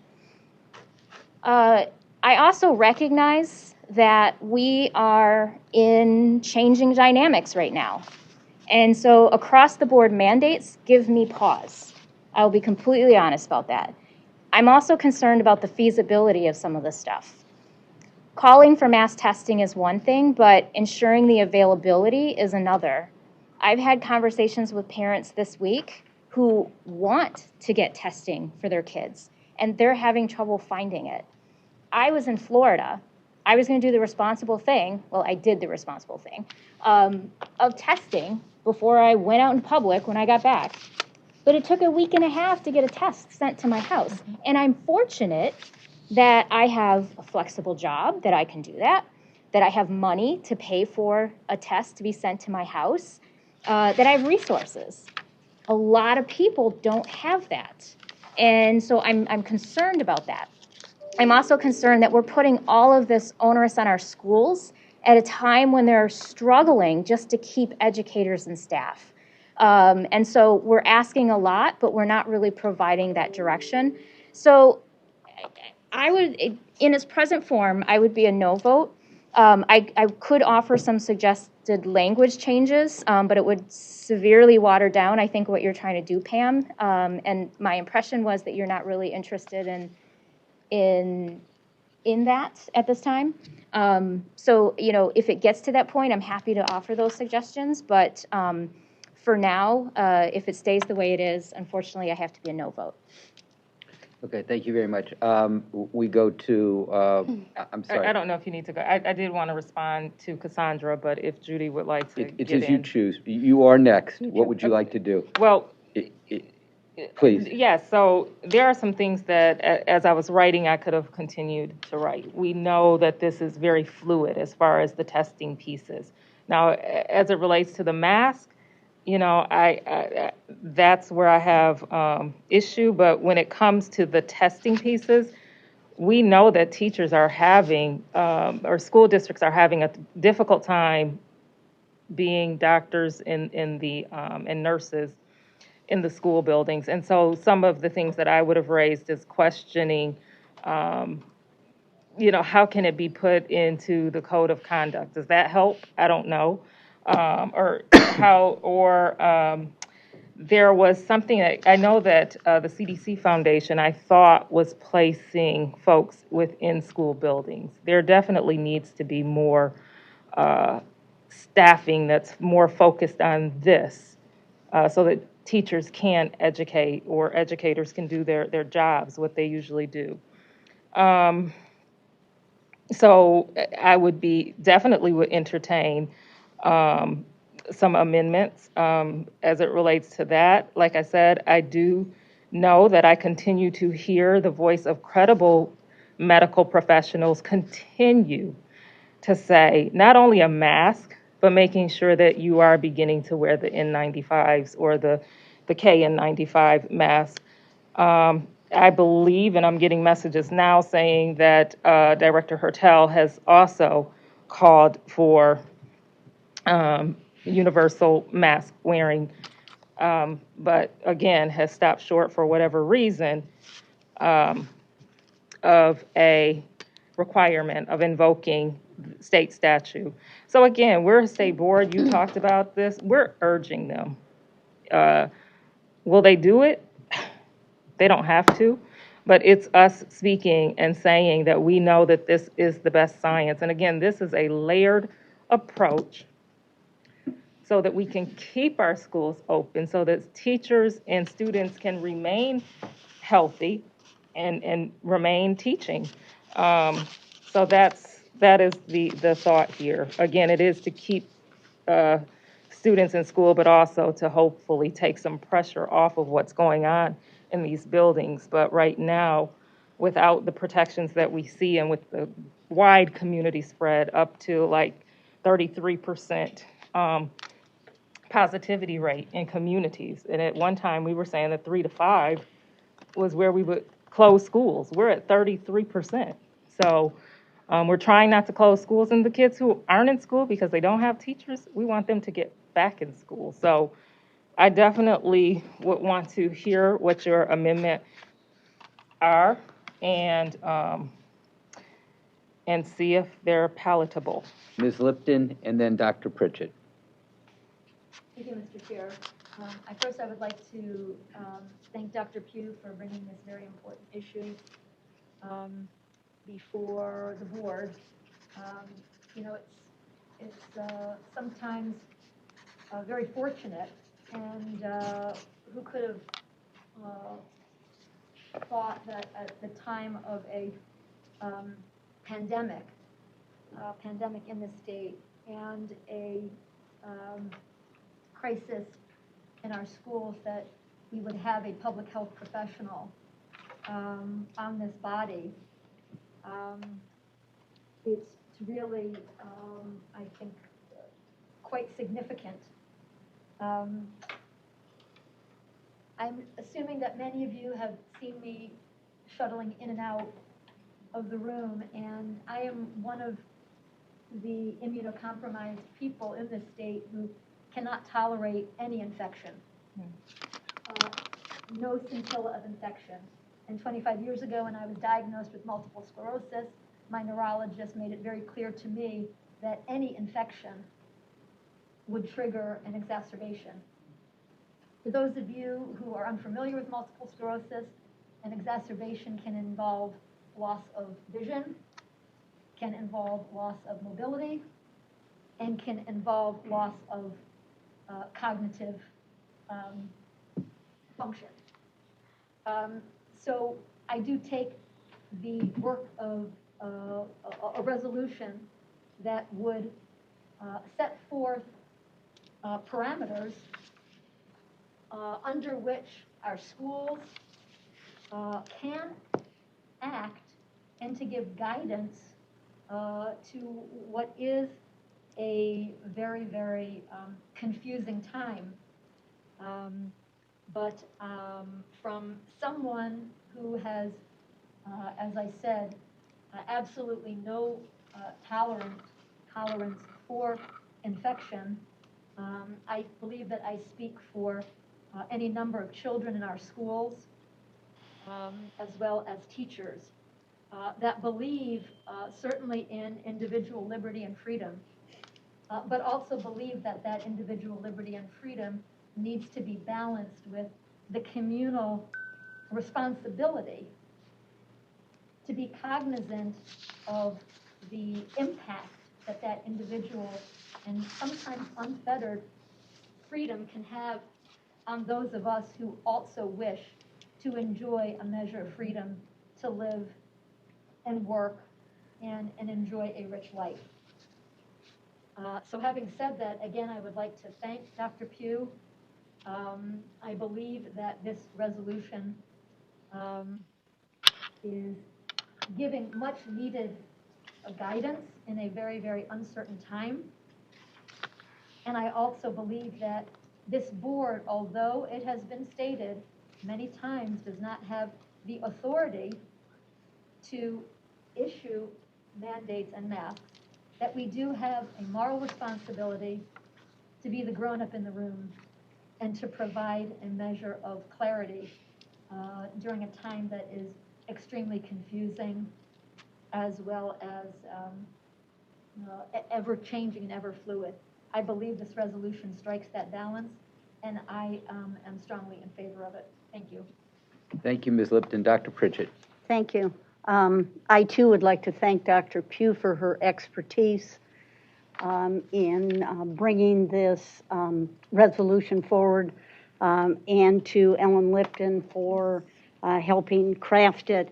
But I, too, like Dr. Ulbrich at this point, am unable to support the resolution as written. And I just have a couple of statements so that the audience and everyone else is clear where I'm coming from. Personally, I believe that COVID vaccines do and will make a difference in the health of our community and the world. I come to that conclusion after my own personal, careful analysis of information that I've reviewed and discussions with healthcare providers who I personally trust.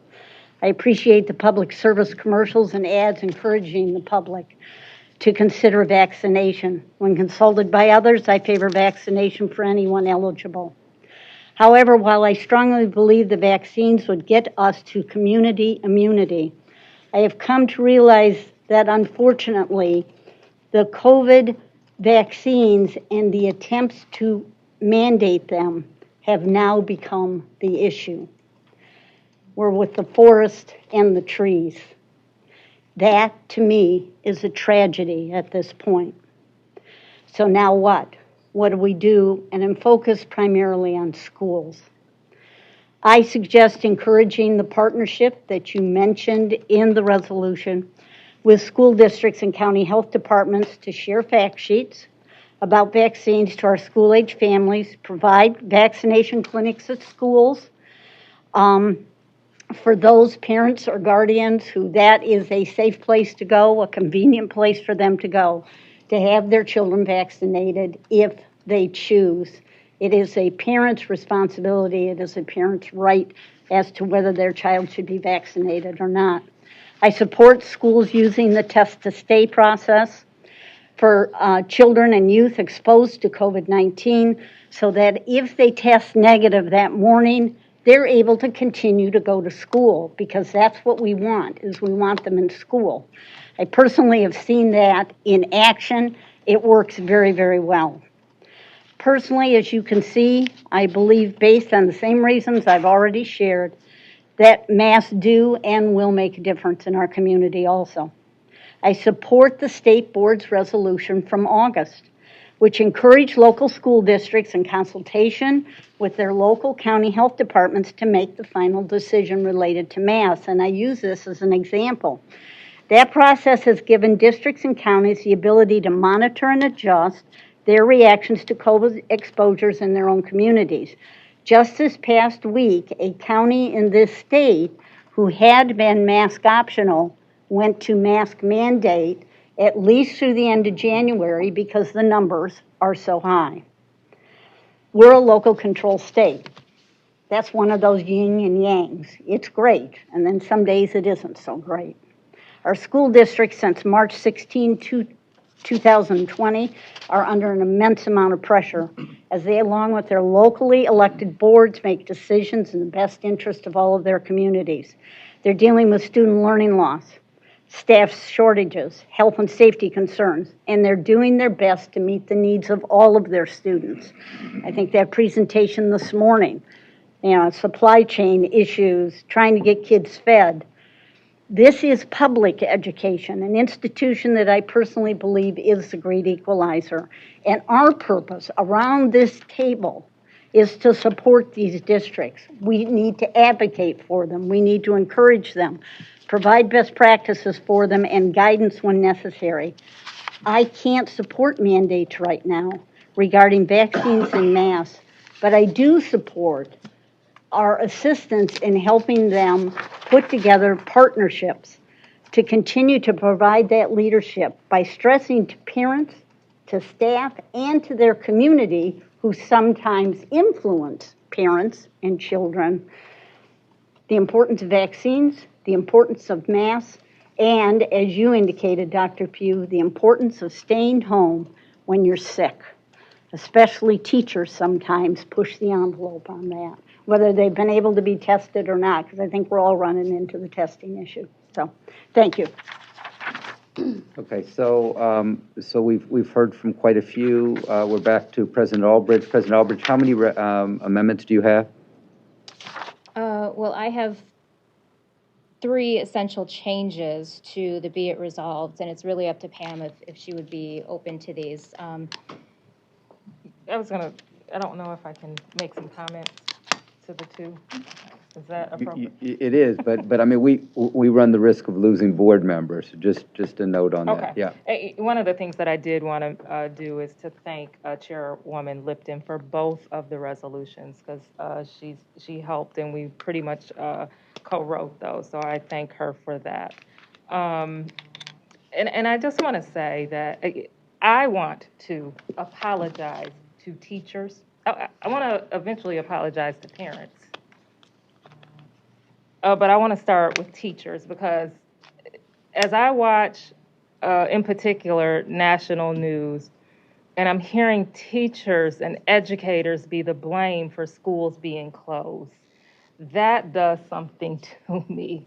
And I want to jump into the TV and I can't. It just doesn't work that way. But our teachers are forced to walk out of those buildings, and they want to be there. They want to be there for those children. They want their children to be in safe spaces. They also, want their children, they know what is missing. They're ill. I hear about teachers that are taking care of sick family members. I told you my father was in the hospital, and there was a person there who was ill, and he was there. He had COVID 3 weeks before, but now was having long haul symptoms. And I heard his wife walk in and say, when he was getting discharged, and she was saying, I have a whole week off. And she was a teacher. So there are so many dynamics to this. And we hear teachers getting blamed when they say we can't hold it together. And if we let these kids come into this school, it's going to be detrimental to them, their health, and their family. So I apologize. I will use my voice to apologize to teachers for what you are going through. And eventually I will speak to parents, but I'll let us continue this conversation. And hopefully maybe I won't have to, but we've got to provide some protections for our children, and we've got to take the heat off of our teachers who are being blamed for a pandemic, for neglect of an infrastructure that is our most critical infrastructure. And so I would hope that we would give them some sort of protections in this resolution to do that. Can I ask a question? Please. Jason, I think you have to leave soon. How much time do you have? I'm past time, actually, but Okay. I'm trying to, Sorry. Yeah. Okay. yeah. So let me just share this with you. The one thing I was going to say is in August, we passed a resolution on mask mandate, so I would just ask that we put that same language into this one, and then we update. You tell me if you're even willing to accept those before. Okay.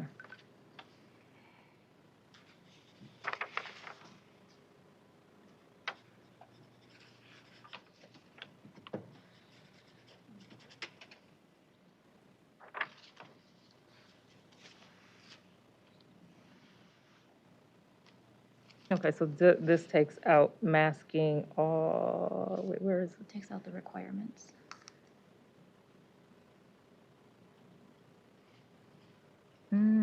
Okay, you're saying put the local? I'm not understanding. That would be for this one. Okay.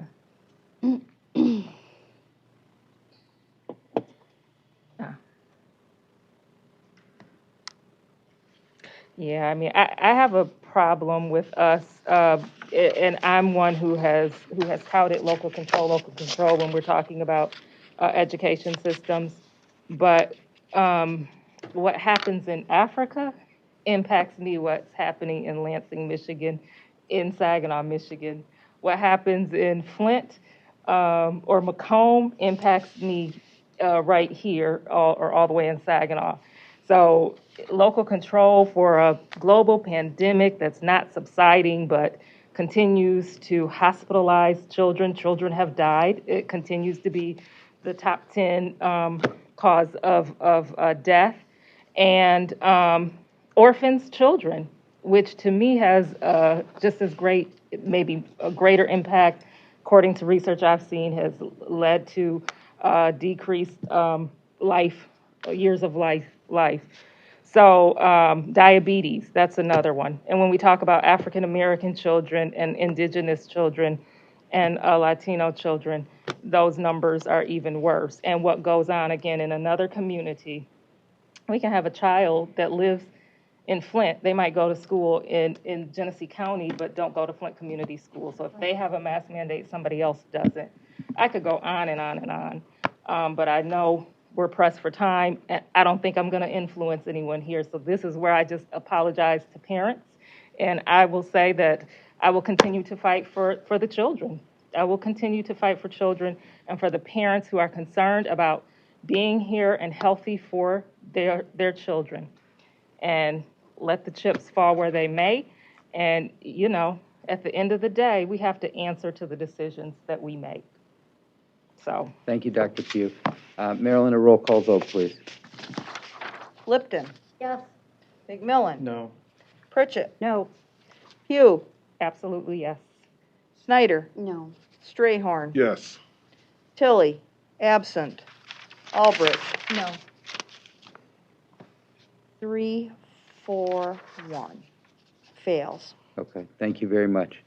Board members, we are sitting at, you need to take off, I understand. Thank you so much. Thank you for hanging in. We appreciate it. Thank the family as well. Board members, we are sitting at 10 till 6, and we are returning to public comment. Do we have somebody that you can let in for public comment, Mike?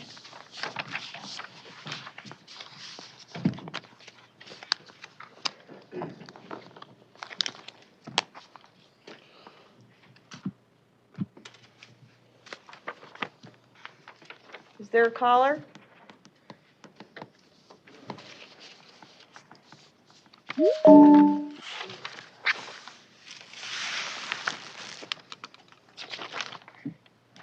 Caller, if you could please give your name, where you're from, and provide your comments. Thank you for calling and hanging on the line, everyone. Hi.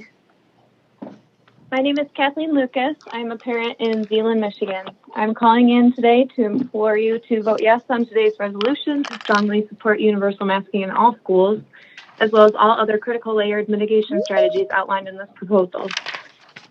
Quick fun fact, because I've heard a lot about this today, a recent peer-reviewed study reflected that children who participated in the study scored higher recognizing emotions after masking for much of 2 years than the average emotional recognition scores before the pandemic. The preliminary indication is that mask wearing does not harm social emotional development. The voices of the board members are needed to keep Michigan's children safe in school and help reduce spread of COVID, not just within schools, but in communities. This is not a political issue. This is a public health and safety issue. Ottawa County, where we live, rescinded their K-6 mask mandate upon return from winter break. My 5-year-old is in kindergarten this year. She is currently the only person in her classroom following CDC and MDHHS recommendations by wearing a mask. She is setting a better example than her teacher. Why are we putting these decisions on a 5-year-old's shoulders? For parental choice in regard to masking in school, it feels as though mine has been taken away. For 2 years, my family has chosen to avoid high-risk situations whenever possible to limit our part in community spread. Now that masks are no longer required at our school, we are exposed to every birthday party, family get-together, and indoor concert attended by my children's peers. The same events that we've avoided and set aside and given up for 2 years in an attempt to do the right thing. There needs to be uniformity across all schools in our state. Everything in the resolution is deemed necessary by experts in their fields to mitigate COVID. Director Hertel stated this yet again today that the MDHHS is recommending universal masking for all K-12 schools in Michigan. Layered mitigation helps keep children safe in schools. This has been proven by science time and time again to be true. Hospitals and medical professionals are begging for help. Parents are begging for help to protect their children while they're in school. Despite massive surges in cases and hospitalizations, there are many school districts refusing to implement masking or other mitigation measures. Local control is not working. You see that in the number of kids out sick from school currently.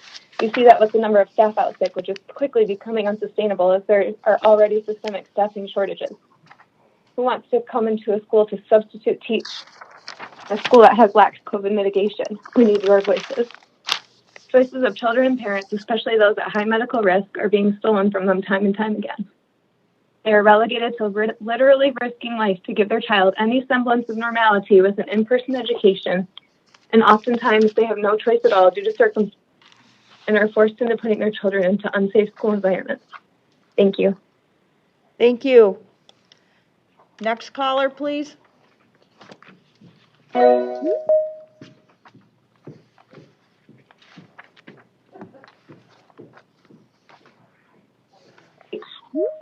A school that has lacked COVID mitigation. Hello, caller, could you please mute the meeting in the background?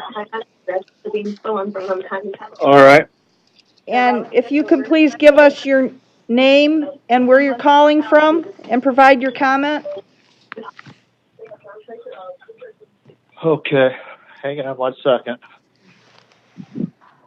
Jen, get the phone. How long does she have? 3 minutes. Yes, how long does she have? Are you asking how long the public comment is? How long before she has to get on the phone? Now. Right now, public comment right now. You're up to bat. All right, John. Well, she has waited for hours, let's be fair.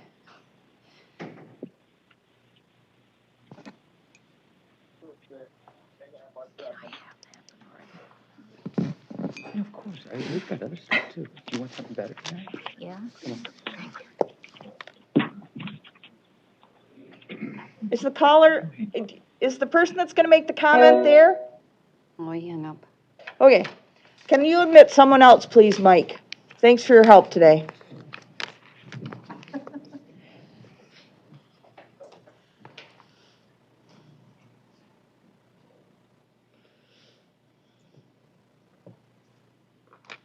Those of you who are listening, we appreciate you waiting.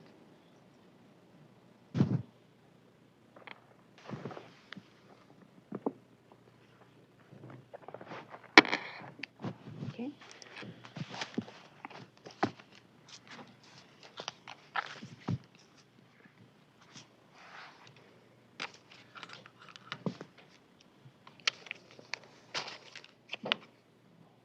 You've got such a long drive home. Hello? Caller? Giving you a hard time. Caller, could you please state your name, where you're calling from, and provide your 3 minutes of comments? Thank you. Hi there, my name is Michelle Georgie. I'm calling from Franklin,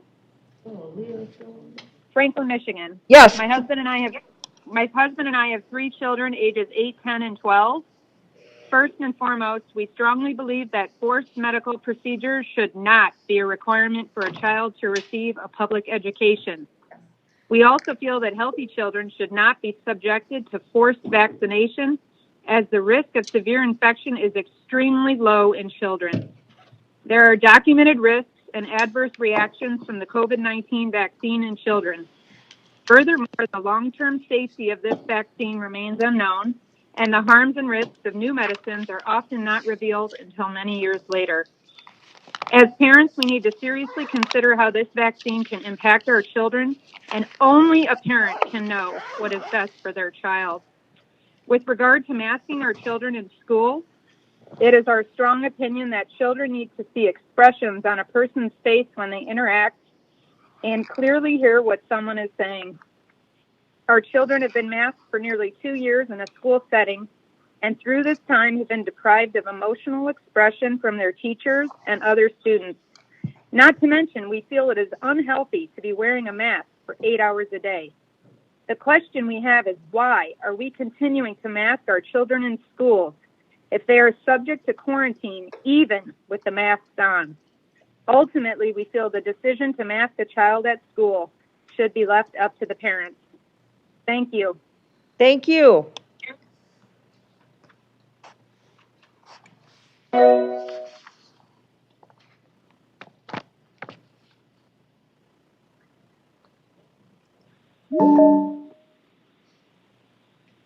Caller, may I please have your name and where you're calling from, and then you can provide your 3 minutes of comments? Hello, sorry. Chelsea Schaefer in St. John's. Okay. Hello. I am here today to insist that you do not sign a resolution that would diminish the authority of the parents of Michigan's children.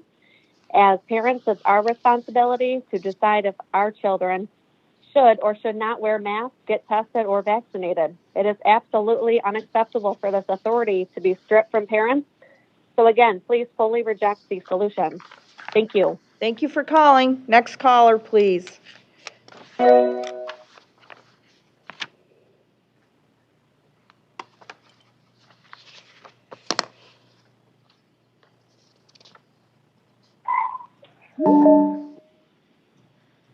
Thanks for calling. Please state your name and where you're calling from and provide your comments.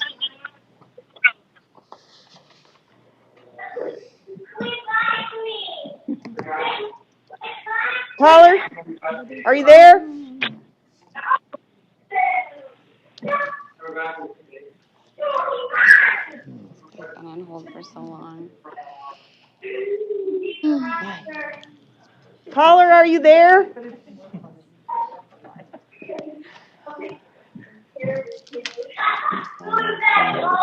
Turn on the lights, because I called it 3 times last night.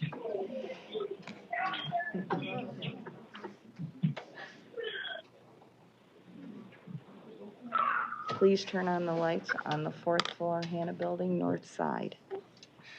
Oh. Yep. Yes. Marilyn Schneider. Is there a caller there? Well, I got light on my phone. I have to go and Thank you. One last try. Is there a caller on the line? Somebody want to offer public comment? talk to that kid. Okay, Mike, let's move on. You tried. We did.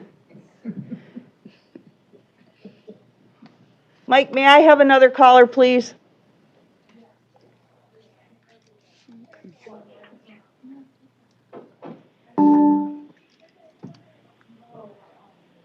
You're not calling central control, are you? Because I already did.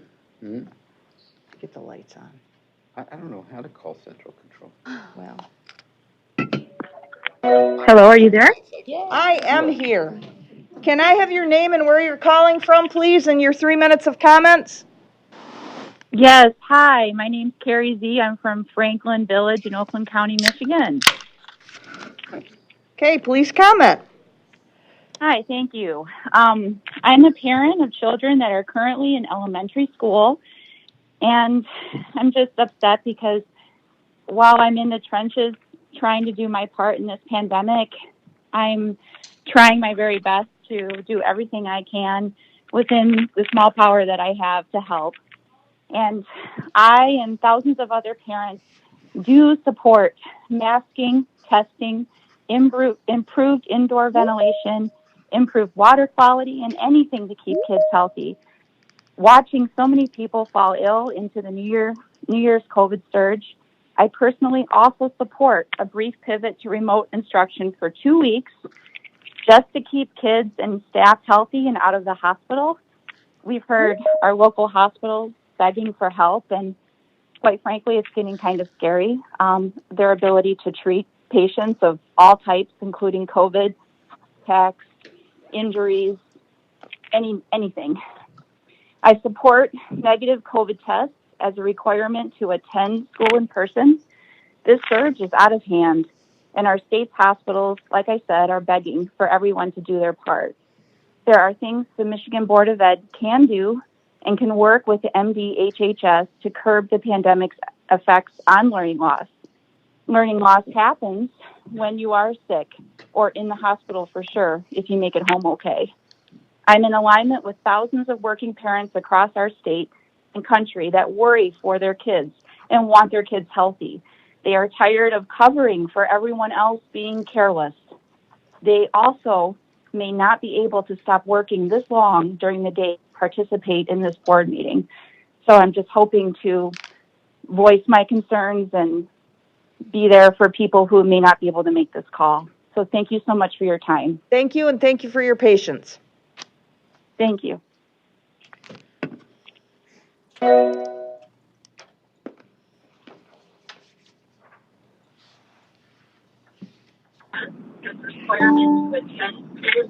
Hello, caller. If you could please mute whatever's in the background, that'd be awesome. And can I have your name and where you're calling from? And then you can provide your comments. Yep. Tara Phillips, Linden, Michigan. Can you hear me? Not very well. If you can make yourself a little louder, that'd be great. Okay, thank you.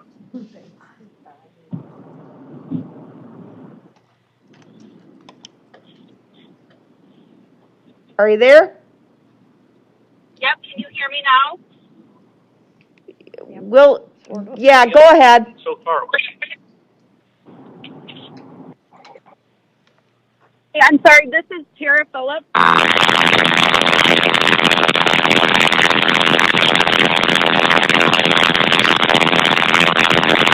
If you can hear me, I cannot hear you at all now. There's bad feedback.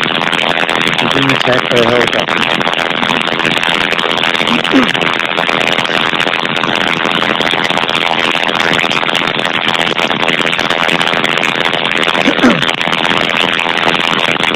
Okay, Mike, Tara? Tara, are you there? He silenced it. Okay, maybe Mike, can we bring the next person in? Please give me your name and where you're from and provide your comments. Thank you. Yes, can you hear me now? Oh, this is Tara back. No, she just left. Hello? Yes, is this Tara? No. No. No, this isn't Tara. Okay, can I have your, we're having trouble here, so my apologies for being confused. May I have your name, Not where a you're problem. calling from, and please provide your comments. Thank you for your patience. My name is Lisa Capatina, and I'm from Plymouth, Michigan. While the Michigan State Board of Education's effort to keep children in school and to promote safety for all is strongly supported and appreciated, after reviewing your current resolution, as an informed citizen and parent, I have concerns I ask you to consider. However, for the record, and contrary to what has been suggested today, I am not an anti-vaxxer, not a Google researcher. I do listen to experts. I'm not careless, and I am a grown-up in the room who can think for myself. Whereas your resolution cites the CDC recommendation as a reason to support continued school masking, please share the report the Michigan School Board used to support this mitigation as one effective in reducing transmission and also one without safety consequence. While the CDC has vacillated since the beginning of the pandemic on recommendations, multiple OSHA experts have been consistent in their assertion that the masks worn by our children are not effective in limiting specifically the spread of COVID-19. In addition, many of your own teachers, therapists, and counselors have collectively spoken to the negative impact that those masks have on teaching and their devastating consequences on learning. I am frustrated by the decision to still support mandatory masking while alternative information from licensed experts is not even discussed, and there is continued disregard for the voice of those parents who for the last 6 months have begged to recognize the needs of all students, those who want or need to wear a mask and those who cannot. After 2 years of strategies that don't work, I challenge you to use other tools available to combat the crisis in your layered prevention strategy to balance the concerns of all. To limit the transmission and infection, use COVID funding to ensure air cleaning through installing better ventilation, ensure frequent hand hygiene, encourage staying at home when symptoms persist, while also funding healthy meal options and vitamins to boost immune system and encourage the importance of healthy lifestyle behaviors and personal responsibility. Referencing the results of one Livingston County caller, I respectfully suggest your board reach out to the Livingston County Health Department for the results of their pilot program done in conjunction with their school superintendent. The results presented actually showed no mask mandates and decreased social distancing from 6 feet to 3 feet were not found to show increased transmission. With all due respect, the positivity rate and the school staffing shortages are not our children's problem. They're ours, and as adults, we need to work together to fix them without politics while respecting individual rights and the freedom to choose. I thank you all for your time today, your consideration, and the very long day that we've all had in this meeting. Thank you. Thank you.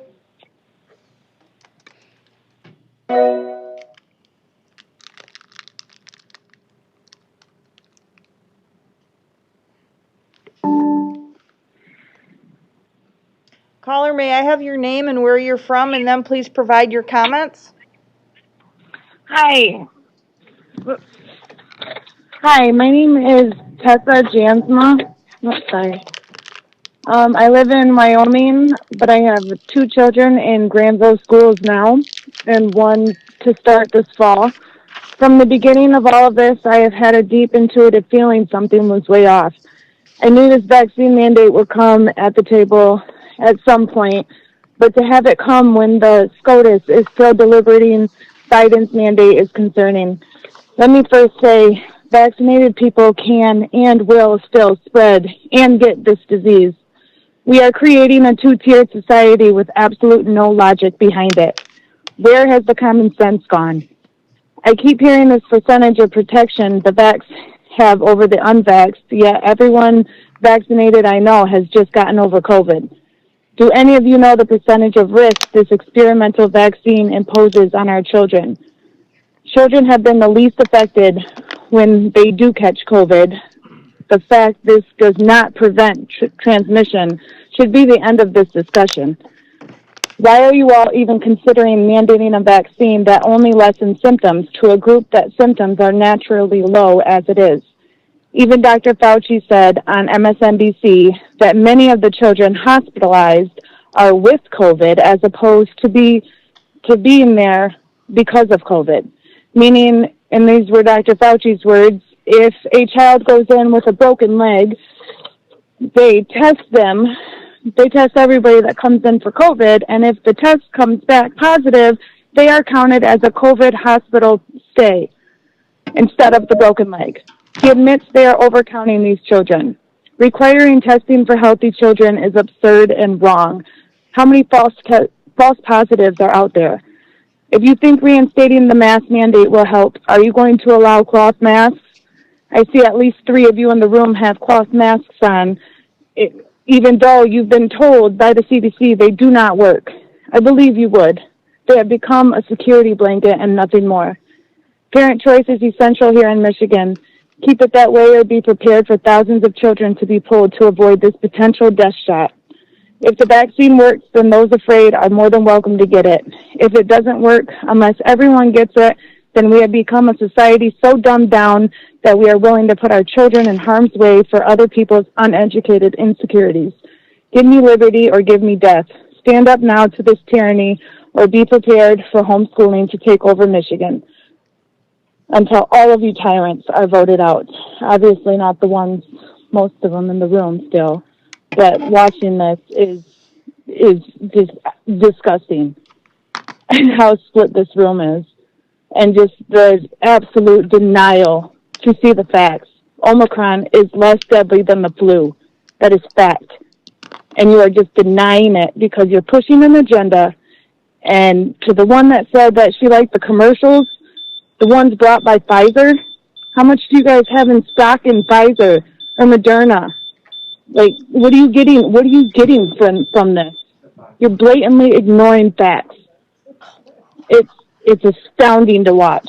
You all will be voted out. Thank you to the 2 who have stuck up for Thank parent you. choice. Thank you for calling. Do you ever wish you were an octopus? Thank you. I might have messed you up there. Oh, well, we can fix it. Whoop. We have another caller, Mike, please. Yeah,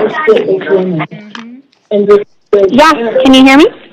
I can hear you. Is there some feedback in the back? Do you have the meeting on or something?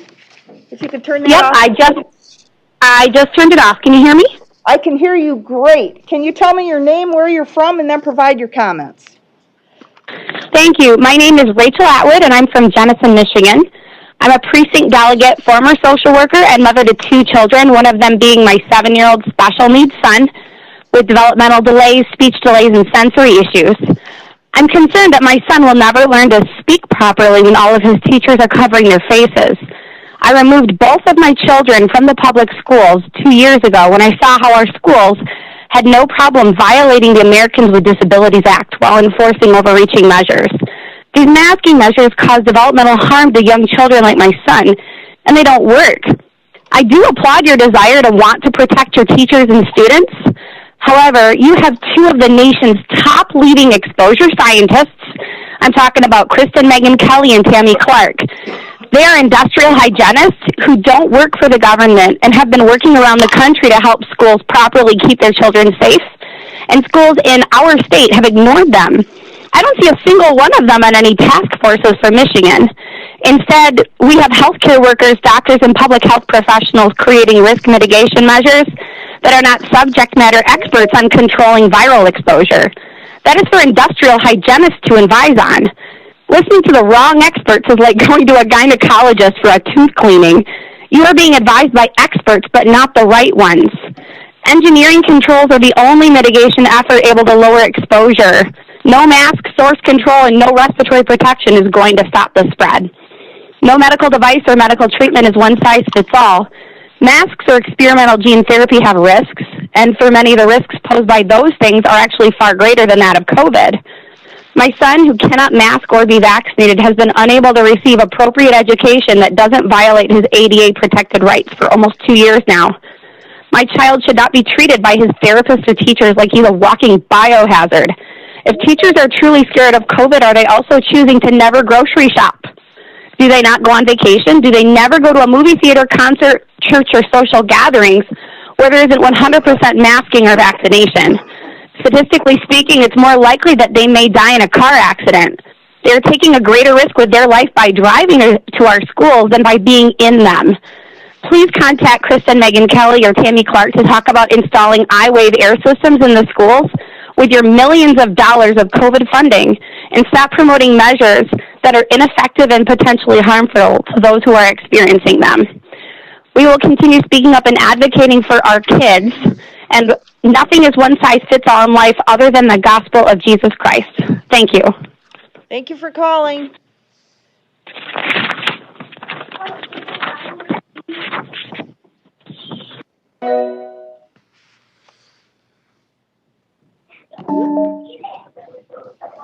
Thanks for your patience, caller. Would you please give me your name, where you're calling from, and provide your comments?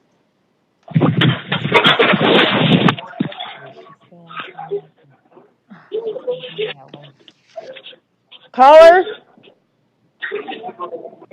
Hello, I'm sorry. I'm at work now, so unfortunately I can't provide my comments. Okay, thanks for your patience. You're welcome. Have a nice day. You too. Bye-bye. Very nice. I'm sorry? No. Masks or experimental gene therapy have risks, about, and for many others, no, like those, they I'm are going to actually say far about greater than 10 that of minutes COVID. later.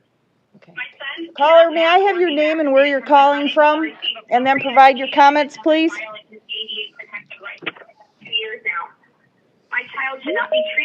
And if you can turn off the meeting in the background. If teachers are truly scared of... Oh, good. Done. Can you hear me? I can. Sorry, there's a delay. Hi, my name is Michelle. I'm from Heartland. I want to thank you for allowing us to address the board.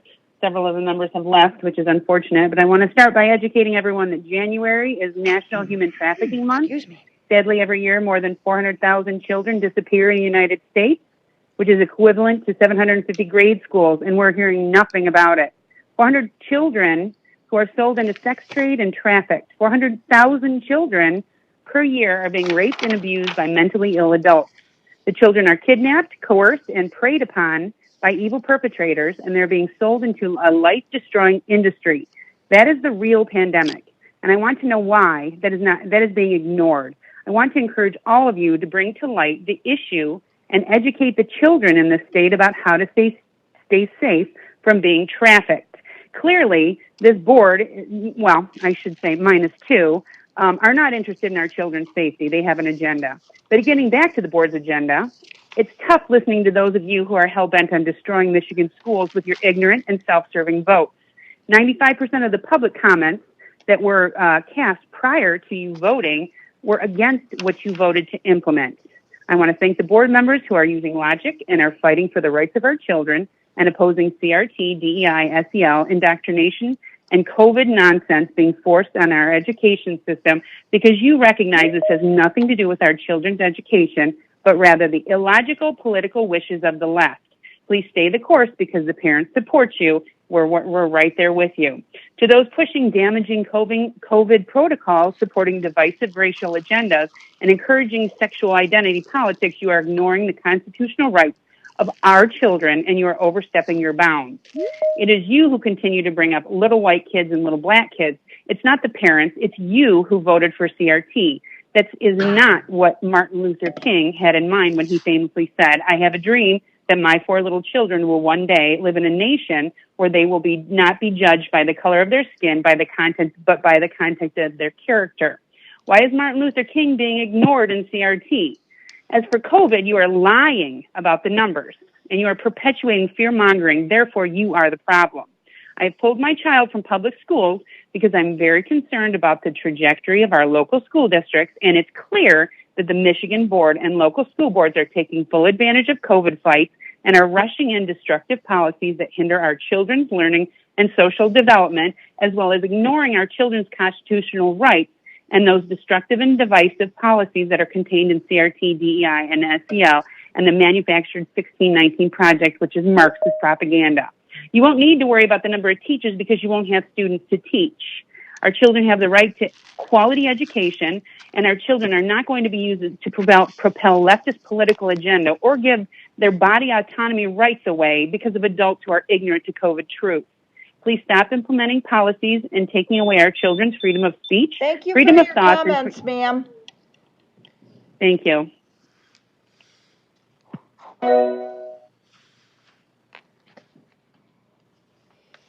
When we get a moment, I have a question.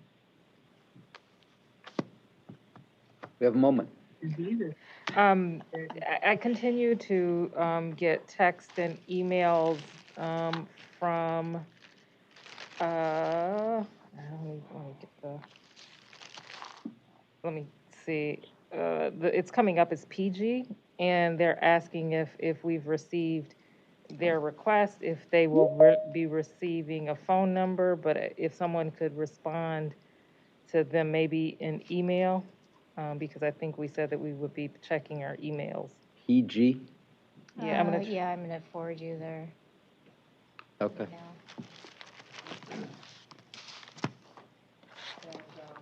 They would wait all night if necessary. They want an opportunity we're happy to. We've got 21 in the lobby, and they can come up next. Okay, caller, thanks for your patience. May we have your name, where you're from, and please provide your comments?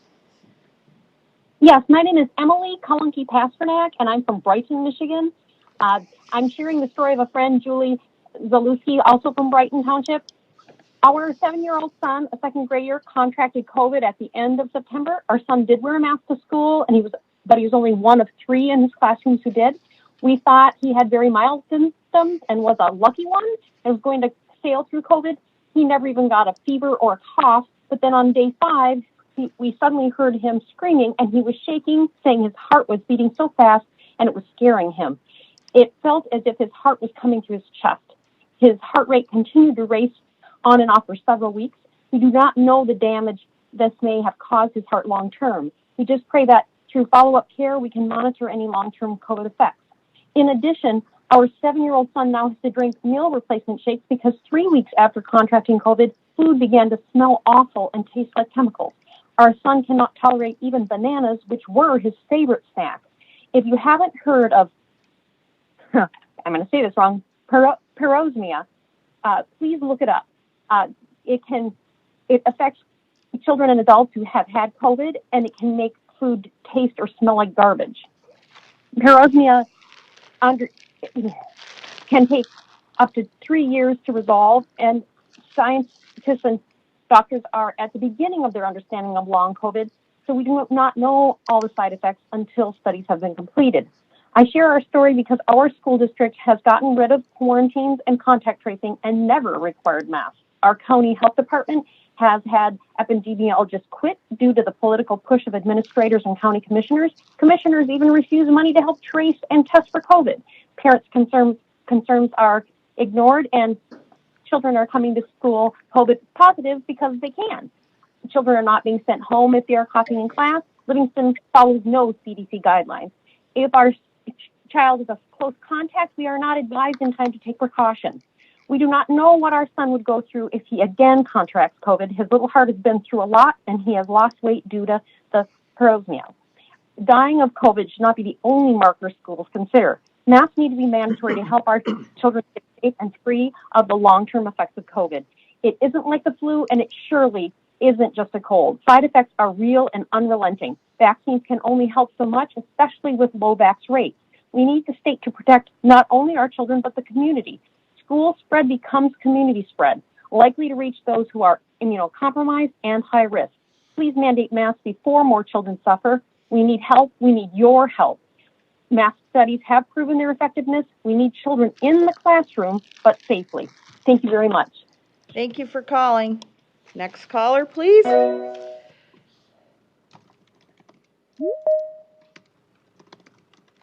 May I have your name and where you're calling from? Oh. Again.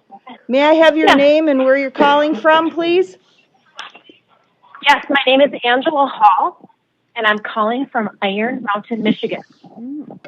Great. Are we on? We are on, and glad to hear from you, Upper Peninsula, and thanking you for your patience.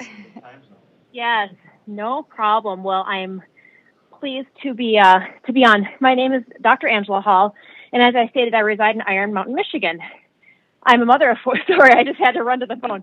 I'm a mother of four kids that attend the Brighton Township schools in Kingsford, Michigan. I love the people of my district, and up until the last 2 years have been a strong supporter of those public schools. Many board members today have blamed teacher shortages and other problems on the pandemic. I respectfully disagree. It is the school system's reaction to the pandemic which is destroying our schools. Mandated quarantine of healthy individuals, mandated masks, social distancing, and remote learning have all contributed to the degradation of quality education and overall emotional well-being of children and teachers.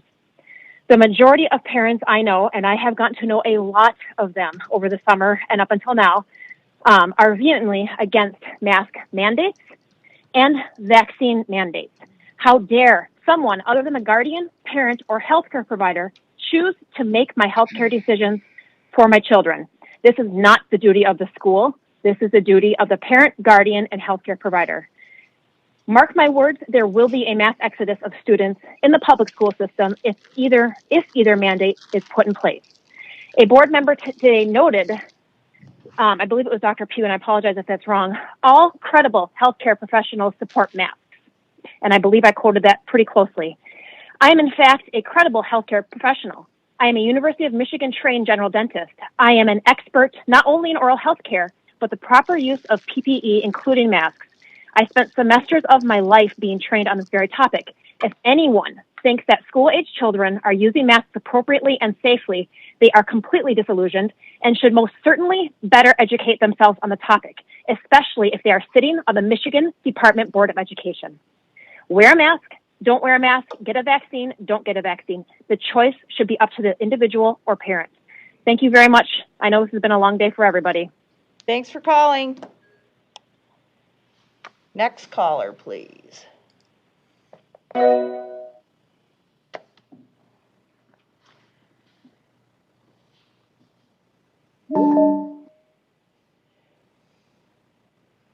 May I please have your name and where you're calling from? Hi, this is Kathleen Davitola. I'm calling from Fowlerville. Thank you. This is regarding the resolution regarding the layered public health approach to keep schools open during pandemic. The former head of the United Kingdom's COVID-19 task force is calling for a new targeted strategy that treats COVID like influenza while also ditching the country's mass vaccination program. Dr. Clive Dix, who headed up the UK task force from December 2020 until April 2021, is also calling for a new normality in how the country approaches the pandemic. Notably, try to manage the virus rather than halt its spread, as Omicron is making the rounds since it's less virulent and serious than the flu. If we wouldn't have brought in the measures in November 2019, why are we doing it now? What's the specific justification for doing it? If the severity of COVID infection is falling away to the point that it's comparable with flu, then we really shouldn't have exceptional levels of intervention. This is sound and reasonable. Why are you continuing to push the same rhetoric, masking, social distancing, vaccinations, etc., when they have all failed to bring this pandemic to an end? Not to mention the negative consequences to our children who have to put up with this. Masking, social distancing, and COVID vaccines all have true and real adverse events to our children, and they don't deserve this. This resolution has lost my trust that the board is truly motivated to act in the interest in those they claim to serve. reject this resolution and any resolution that comes forward regarding this. Put our children first. Stop pushing fear from adults onto our kids. Please also reject any form of CRT, DEI, SEL. These are racist and destructive. Please also reject any sexuality, gender identification curriculum in our schools. Keep it out of the schools. Reminder that our government was created to protect our freedoms, period. We are responsible for our own health and health decisions. Every parent's freedom to mask or not mask, test or not test, vaccinate or not vaccinate their children needs to be protected. Thank you. Thank you.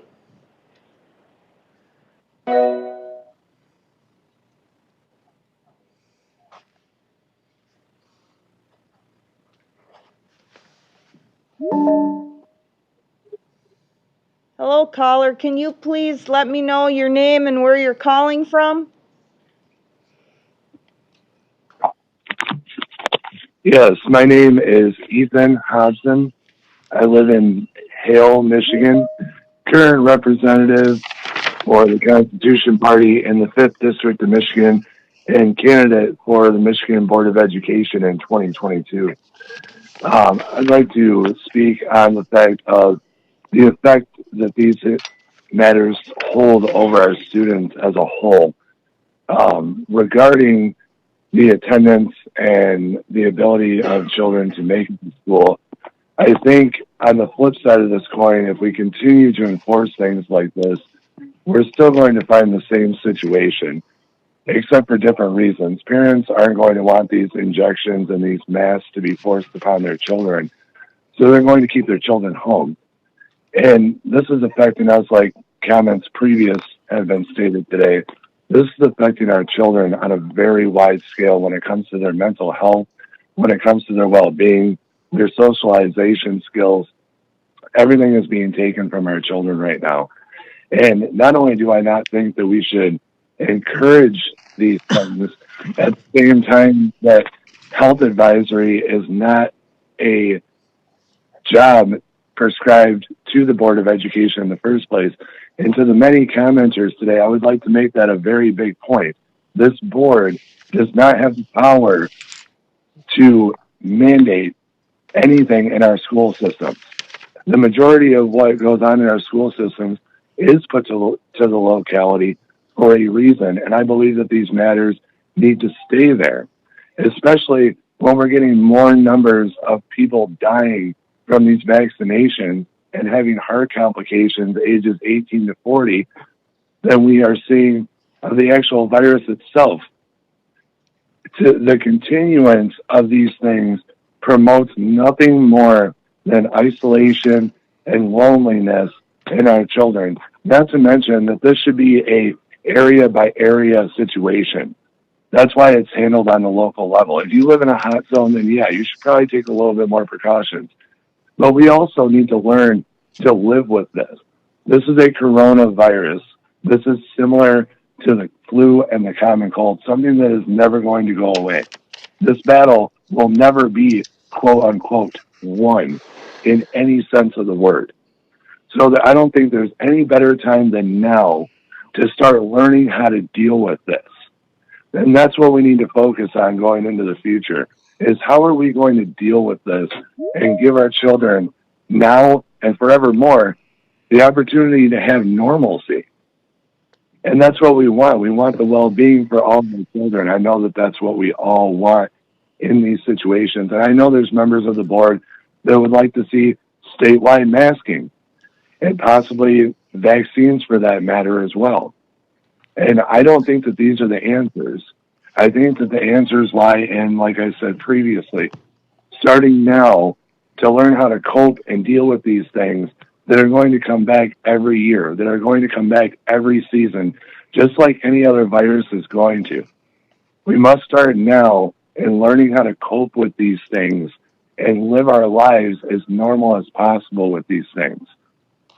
If we don't, our future looks very bleak, especially for our children. Thank you for calling. The 3-minute time limit is up. Thanks for your patience and waiting. No problem, about 8 hours, but I love it.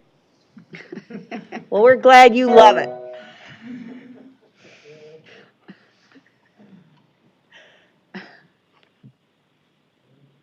Caller, please state your name and where you're calling from.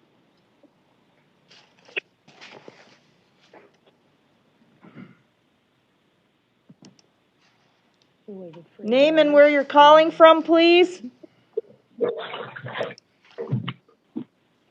Yes, this is Ross Ziggenthaler from Spring Lake, Michigan. Please Can you hear me okay? I can hear you. Please provide your comments. Thanks. Okay. I'm just a little bit confused about whether I've been listening to an MDHS meeting or a Michigan Board of Education meeting. I believe you guys are the Michigan Board of Education meeting, but it seems like you're trying to make medical decisions for parents in this state for a virus that really does not have harmful effects on these children. I'm not sure if any of you have heard the recent news that have come out. CDC Director Walensky had just announced yesterday, or within the last few days, that 75% of COVID mortalities were the people that had died from COVID or with COVID. 75% of those people had 4 underlying comorbidities. 4. We have early treatment protocols that are available. They're being censored. They're being politicized. They're being not used. It's a crime against humanity that's happening right now. 50% of those fatalities could have been prevented with preventative early treatment that's known to work. Now I'll move on to masks in the kids.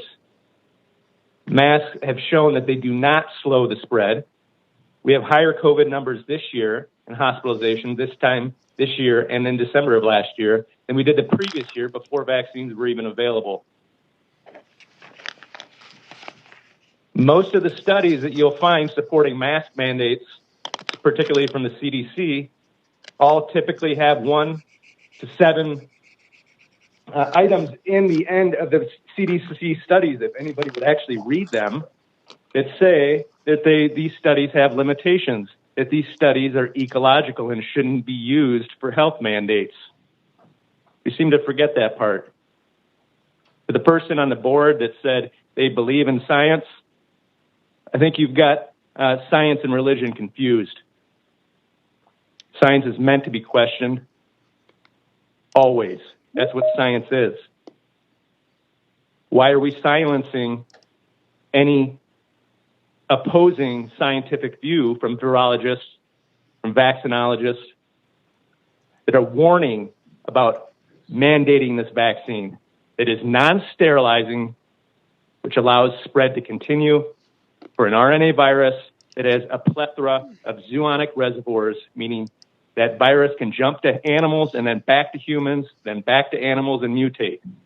Mass vaccination will cause mutations. It will cause variant escape mutations. Thank you for your comments. Time is up.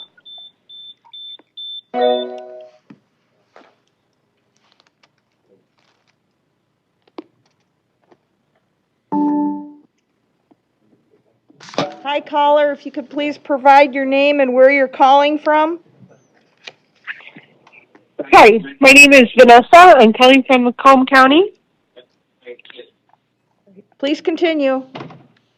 Okay, sorry, I'm listening to it on YouTube. It seems to be a delay. I am calling. Yeah, if you could mute the background, that'd be awesome. Yeah, it's muted. I've muted it. Thank you. Again, I want to thank you, everyone, for your time. I'm calling in today. I would like you to vote against the mask mandates, required testing, and in-school vaccination clinics across the Michigan schools. I'd like you to be aware that the most current science and research has proven that there is no difference in transmission between students in a mask-mandated school versus a non-mask mandated school. If you saw what a mess it was inside of their masks are, it would sicken you. Think back to when you were in school. How would you feel if you had to wear a mask? Masks are equivalent to abuse. They do nothing to stop anything. Vaccines also should be and always have been a choice. In Michigan, we are afforded 3 waivers, 3 exemptions, and I don't think that the staff or the students should be required to or pressured into getting a vaccine in order to seek an education. I think they should be choice. I think that testing in schools for students and employees is completely unnecessary and an unnecessary expense. We've got many, many other items that we could be putting that money towards, and testing should never be weekly or random. I would like you to consider these words and look out for the children and take a moment to reflect on how these COVID mandates have impacted our students negatively up until this point. And I would like you to make change and pivot, as everybody likes to use that word, and start to consider the long-term effects of these decisions that you're making for our children. Thank you. That's it. Thank you.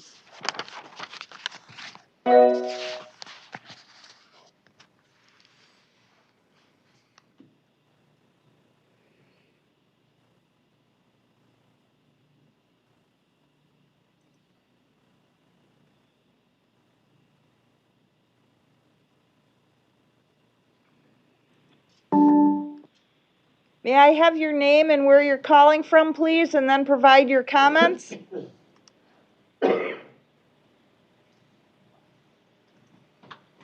Caller? Yes, hang on one second. My name is Audrey Rogers, and I'm calling from Livonia. My husband and I have 4 children. 3 of them are school age, and 1 will be school age next year. My husband is a public school teacher. He went into teaching almost 25 years ago because he had a love for teaching and a love for children. And he loved the community that he was raised in. And so he wanted to give back, and he's been teaching there ever since.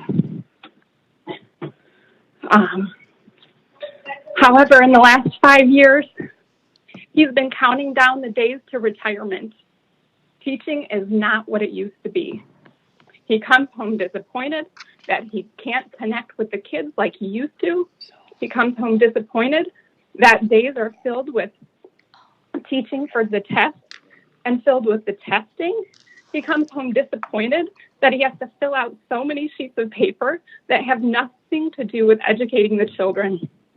It's such a disappointment because he loved his career and he still loves the children, but he can't wait to get out of this job and find a place where he can do what he loves. The hours that he has to put in by state mandate to keep a certificate, those trainings are filled with critical race theory indoctrination. Days are filled with fulfilling whatever SEL requirements he has. It's wasted time. Kids don't even learn cursive anymore.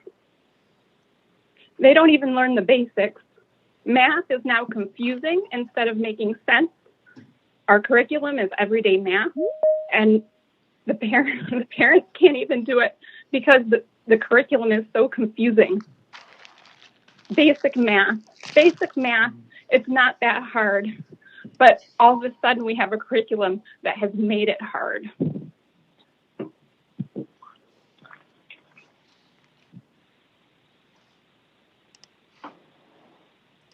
Are you still there? Yep, still here. Okay. So he wants to do the best and be the best for his children. But it's not how it works right now. I met one of my daughter's teachers. He's a new teacher, relatively new. I think he started teaching 2 years ago, fresh out of college. And he had a passion for teaching, and I thought it was refreshing.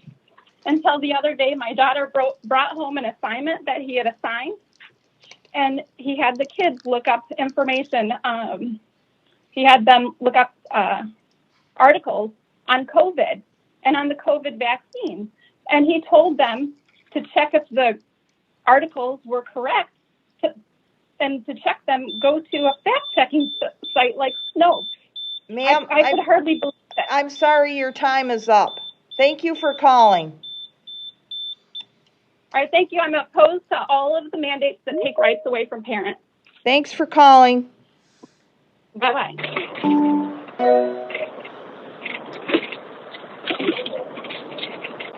Okay, I'm getting a little bit of feedback. Hello? Oh, yes. Yeah. May I have your name and where you're from? And can you turn off the meeting in the background, please? I don't have a meeting in the background. Okay. Wonderful. My name is Janice Behringer, and I'm from Novi. Please continue. Yes. So I oppose mandates for any kind for children of all ages. I strongly urge you to do the right thing and reject the resolution completely. Parents are the best suited to make decisions on their children's behalf when it comes down to any type of health care decisions. It's not a teacher's decision. It's not your decision. It's not the government's decision. I birthed my children. It is my decision, not yours. That is all. Thank you for calling. Thank you.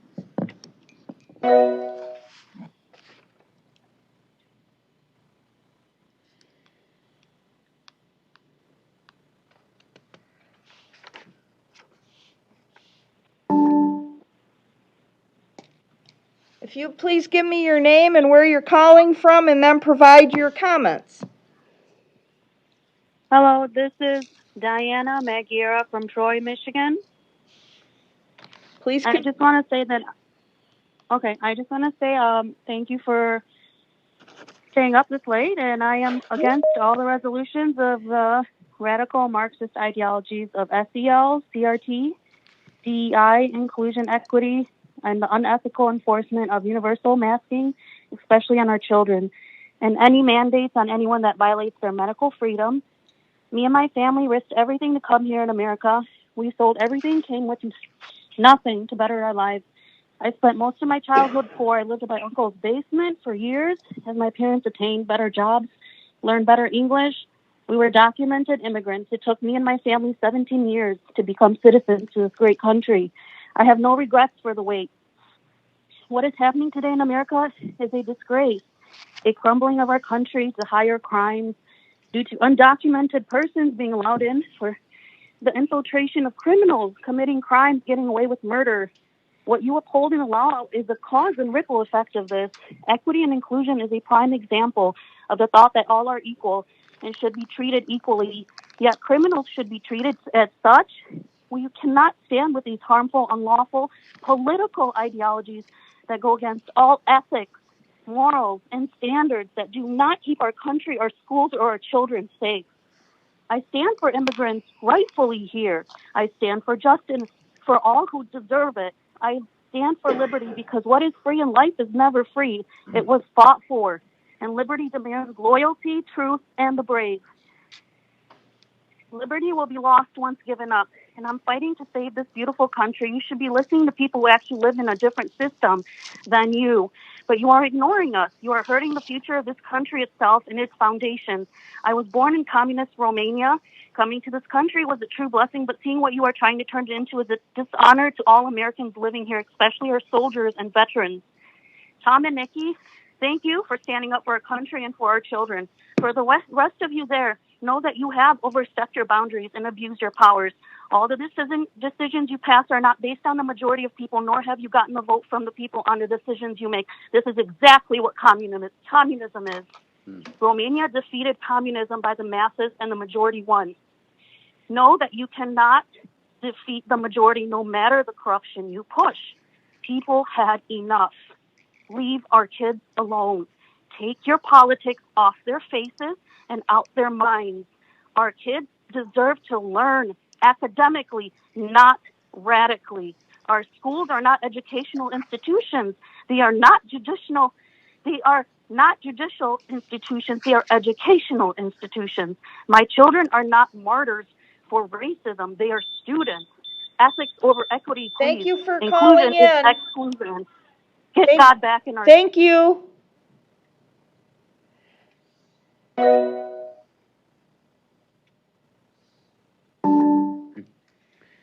Thank you, Ms. McForn. May I please have your name and where you're calling from, and then you can provide your comments. Thanks for your patience. Hi, my name is Christy Rust, and I am calling from Novi, Michigan. And I wanted to kind of just reiterate what I've been hearing all day in regards to making parents have the power to make decisions for their children based on what they feel is best for them. I do not feel it is a school responsibility or a government's responsibility to determine if my child has to have a vaccine that really has no long-term studies, or wear a mask that we have determined, scientists have determined, offer little benefit to them. And with the new recommendations coming out of this Biden administration wanting everyone to wear these KN95s, there's data out there that those are not a good choice for children. So I would highly recommend that the State Board of Education stay out of medical decisions for our children. I'd also like to just briefly comment on this test to stay that keeps coming up, or test to, if you've been exposed. I also think that that is a very poor decision, because there's no reason to be testing people, children especially, that are healthy. They need to be in school, and we need to make sure that they are staying in school when they're healthy. One more note, I'd like to say that I heard a few topics earlier regarding CRT and DEI, and I know that's a huge topic right now, and I do feel that there needs to be a lot more discussion about what it is, what it isn't, and what is appropriate for teachers to be teaching in schools, in the school my children attend. When questions were brought up, everything was removed from the website without any explanation, other than it was outdated when it clearly wasn't. They just got found out for sharing CRT and things like that. So I just wanted to make sure that, again, we should not be teaching children that they are good or bad based on the color of their skin. Thank you very much. Thank you.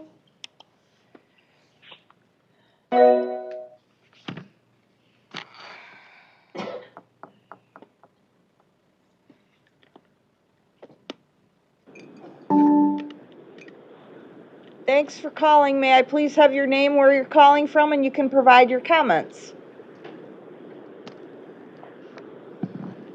Hello?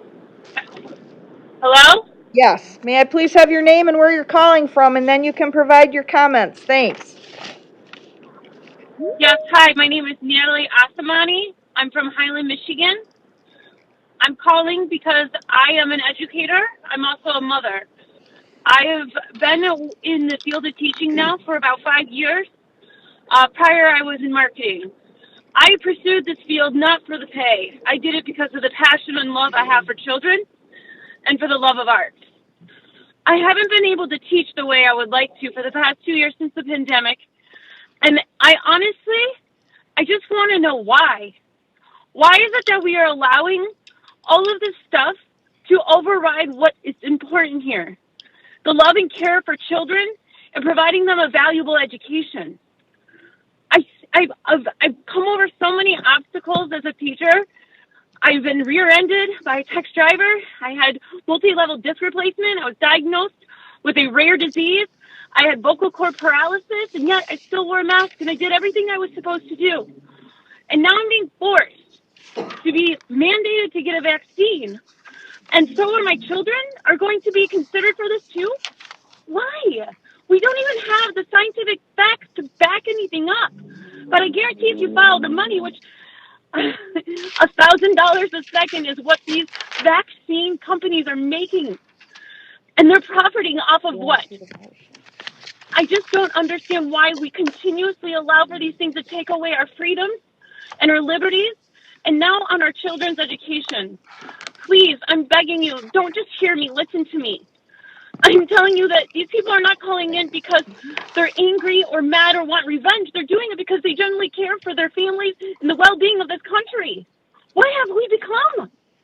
What have we become? I ask you, please, whatever you can do, besides just listening, do what you can, please. And I'm so grateful for you sitting here all night listening to us, because just being heard, it does help.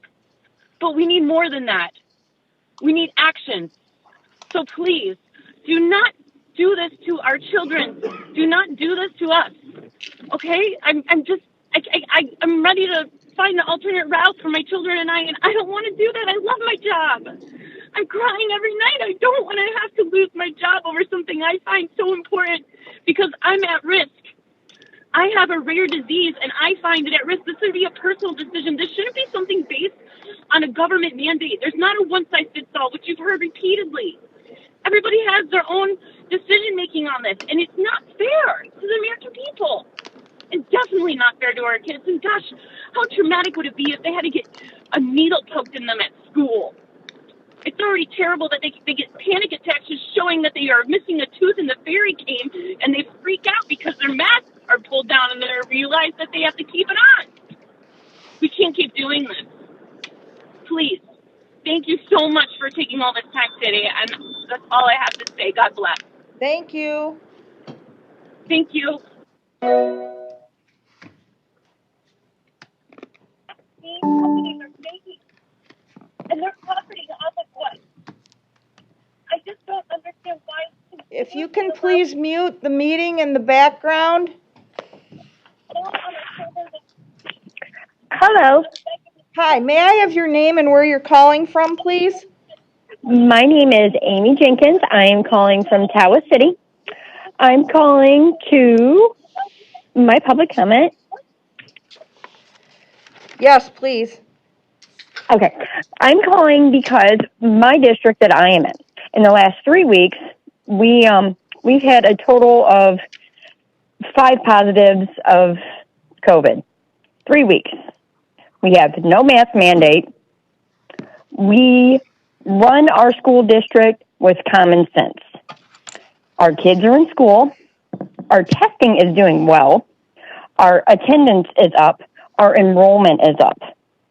We put these kids first in our district, and we are seeing the fruits of that. These kids are enjoying being in school again. We are having athletics. We are having other events where people can come in and see our children perform or play. I want you guys to take that into consideration. We are dealing with the mental health aspect along with the educational aspect of school. We are using common sense and getting these kids back to normal. I just wish the rest of the state would. We live in a rural area, and I'm going to be honest, these big cities are all playing politics. We're not playing politics here. We're playing children here. Our kids are the most important thing to us, and they always will be. These kids will always come first up here. The other thing, Tom, Nikki, thank you so much. You are our voice at that table. You are speaking for parents. You are speaking common sense, always. So please keep it up. You guys are doing a great job. Just the only thing else that I would like is some representation of Northeast Michigan and the Lower Peninsula, some representation at that table. I feel that we have no one representing us there. It's all big cities, Saginaw, Flint, Novi. We need some representation for northern Lower Michigan because this one-size-fits-all thing doesn't work for us up here. I appreciate you guys staying so long and doing public comment. You guys all have a great night. Thank you. Thank you. Should we order pizza? We have 10 more. And we have more agenda. Can we just get this done? We have board member comments after that, right? Okay. That's all we have? And legislative. Okay. We don't have a quorum, so. Is it just but I think you're just reporting off, right? Yeah, I don't think it's voting on anything. He's not going to be reporting on much. Right, I have. Legislature is not in At some point, I session. have to go home, though, Yeah. because I do have living creatures in my house and nobody there, so. If we have 10 more, then I say, let's go. Let's roll. Can I have another caller, Mike? We're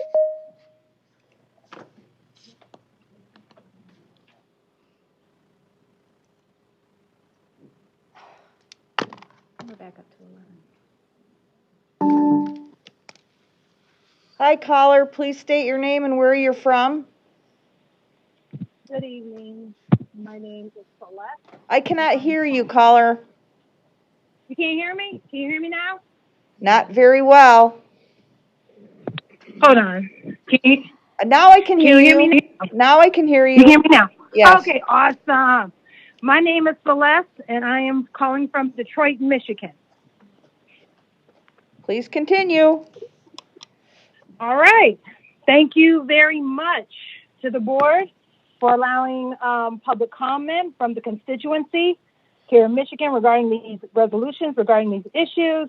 First, I'd like to touch on the teacher shortage. Detroit recently got over $1 billion this fall to add not teachers to teach our children here in Detroit, but to add health professionals and mental health counselors, because I believe they do know what the ramifications are going to be with regards to our children's behavioral issues in school. Because we're hearing, I know teachers personally who are experiencing huge swells of behavioral issues with students in the classroom. So that's number one. I think you guys need to spend your money wisely, and not on healthcare professionals, but on actual teachers. So that'll help you out on your teacher shortage right there. Number two, the mandatory mask and testing and vaccine. The Department of Education has no authority whatsoever to make those personal medical decisions. That's between families, doctors, and the Lord himself. Those are decisions that need to be made by families alone. Now, with regards to this CRT 1619 curriculum, type of curriculum you guys want to implement in our schools all through Michigan, well, since you guys are reviewing the curriculum and to making it new, why don't you include in your curriculum that you are going to impose on Michigan children about the Black plantation owners that were here in America at the start of this country? And will you guys also address the vice president's family being held accountable for her forefathers benefiting from chattel slavery in America? Vice President Harris's family is responsible for chattel slavery here in the Western Hemisphere. I just want people to know that. I don't think you guys probably know that. And then second, since we want to give our children a well-rounded view of history, will you guys also include in your curriculum the trans-Saharan and the Barbary slave trade that happened? How about that? Since you guys want to teach about how bad white people are, why don't we treat how bad Arabs and Black people can be as well? Also, I would also like to see in your curriculum, how about you guys addressing the Libyan African slave trade that's going on today? Since we want to address the issue of slavery, there is slavery still happening today in Africa, okay? In Libya, to be precise. And then if we want to talk about more about modern day slavery, let's talk about China's human rights abuses. No, it's not that. Thank you.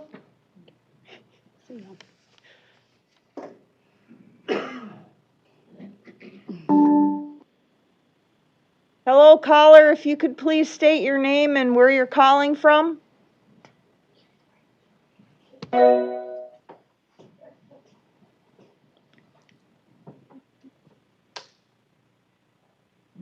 Caller, can you please state your name and where you're calling from?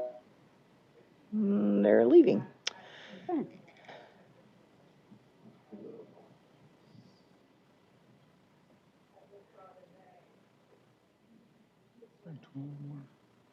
See, we have 12 more. So there's more coming in. They may have hung up and called back.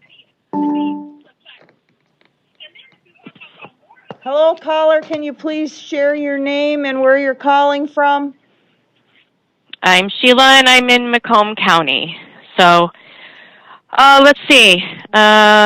Did we ever take into consideration in the past 80 years the need to mask our children for the flu? Nope, never. We never did that. More kids have passed away because of the flu than have passed away from COVID. I'm going to share a little story about my mother-in-law who got COVID. She was in a nursing home, completely locked down, with everybody in the nursing home completely vaccinated, all wearing masks. She got COVID. Wow. She got COVID in a nursing home where everybody is wearing masks and everybody's vaccinated. Unfortunately, my mother-in-law didn't get the early treatment of monoclonal antibodies because the nursing home screwed up.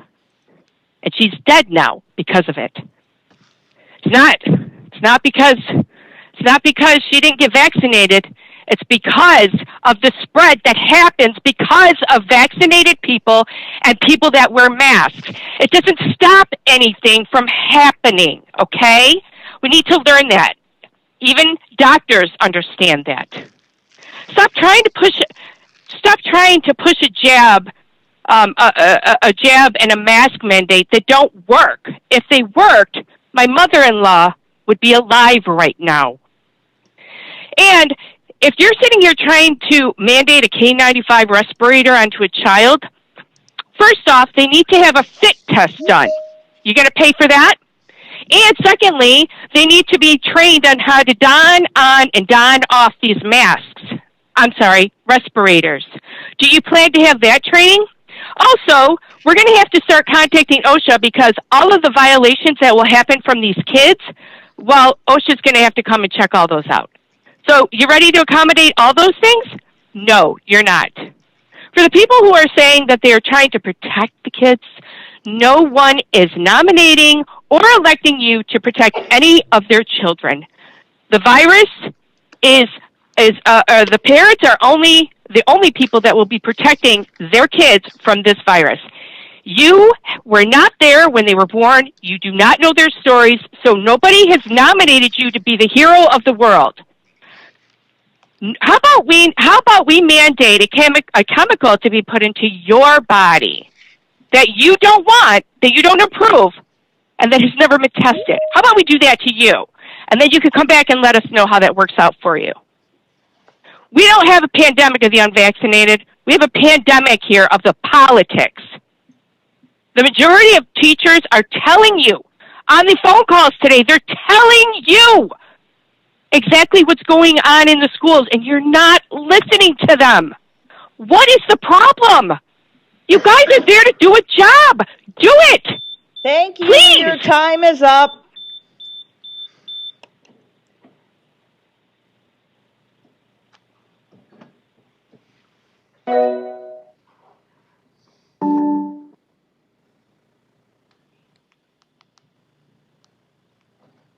Hello, please provide your name and where you're calling from and your comments.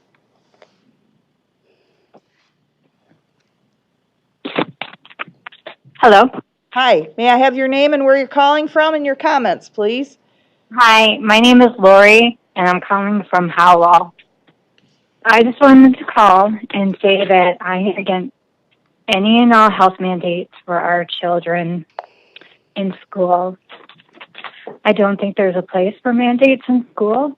Health decisions are a decision between parents, healthcare providers, and what's right for their families. I think there's been a lot of information today about how questionable and effective the vaccine is, and to mandate that on children and the population in general is just a really bad idea. And additionally, as far as the masks go, obviously I'm opposed to that. Last year when masks were mandated statewide in the schools, I kept my children out of school because I refused to let them sit in school for 8 hours a day, 5 days a week, and sit there with a mask over their face. So they spent the whole entire school year doing homeschooling. They suffered academically for that, but it was the choice I made as a parent to do what I felt was right. They have been back in school this year, and luckily we are in a district that is currently mandating any policies on them. So they are back in school. They're happy, they're thriving, their grades are doing better, and they're thankful to be back in school with their peers. And I'm happy as a parent that I am seeing my kids that are now a more emotionally balanced. I watched them go through separation from their friends and depression during that year where they spent virtually. I just want to say that I hope that the board decides that this kind of policy has no place being mandated in schools. And I just wish that we would look at health more instead of pushing vaccines and masks. I don't hear much talk about pushing health, maybe pushing healthier options at school, more fruits and vegetables, less junk food, less sugary drinks available to kids. I think if we just got kids more around health and early protocols and doing things that help build an immune system in the body, I think are better suited for, and it's definitely an option for parents what they think is best for their kids. So I just think we're in a crossroads right now in society in general and at school. Are we going to choose between free will, medical freedom, and the right for each individual to choose what's best for them individually? Or do we want to choose a society of tyranny, taking away our right to choose and medical autonomy and the free will our Creator gave to us? And that's all I really have to say. And I appreciate you guys staying there all night to listen to us parents. And I am very excited to hear so many parents calling in and voicing their opinion on what they think is best suited for their kids. And I hope that all the comments are taken to heart from all the parents. And I thank you for your time. Thank you for calling. Thank you. Caller, may I have your name and where you're from, and please provide your comments.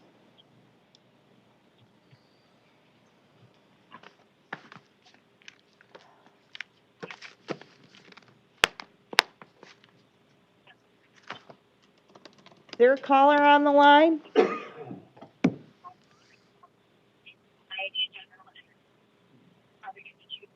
Hello?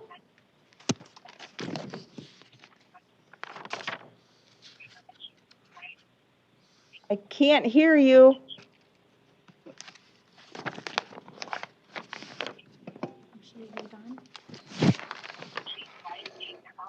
I can't hear you.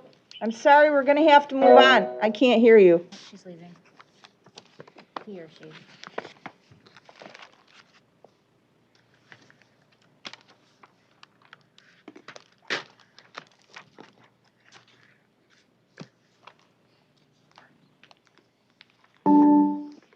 May I please have your name and where you're calling from and your comments?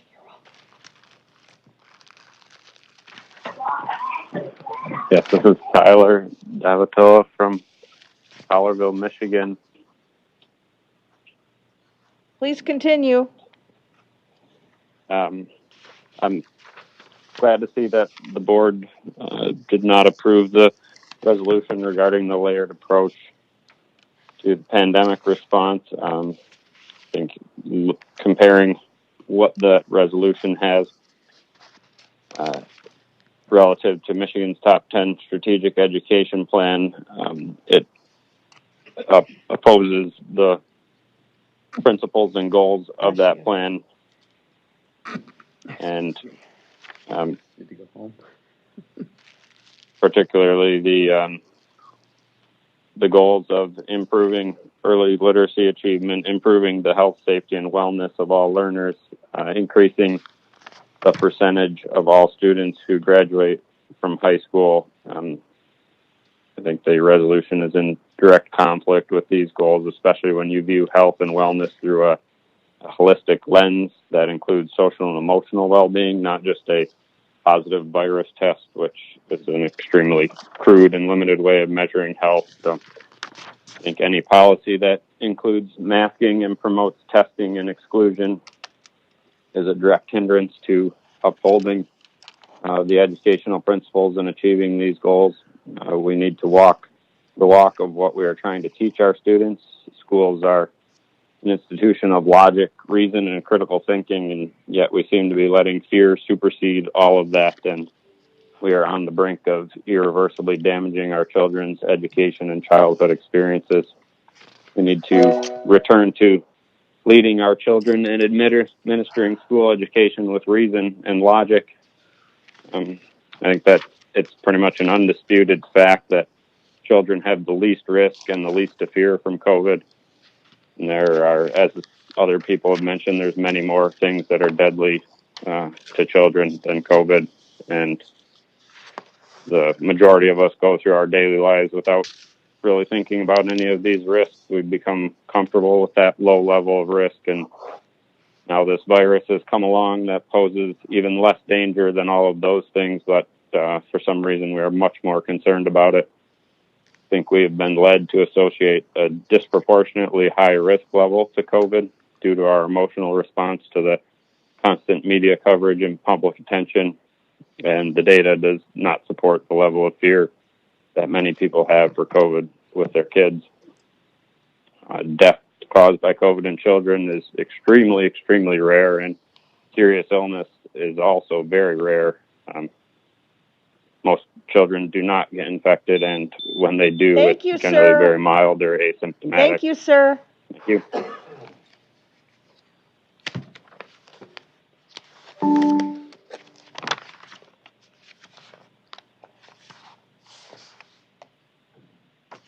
May I please have your name and where you're calling from and your comments?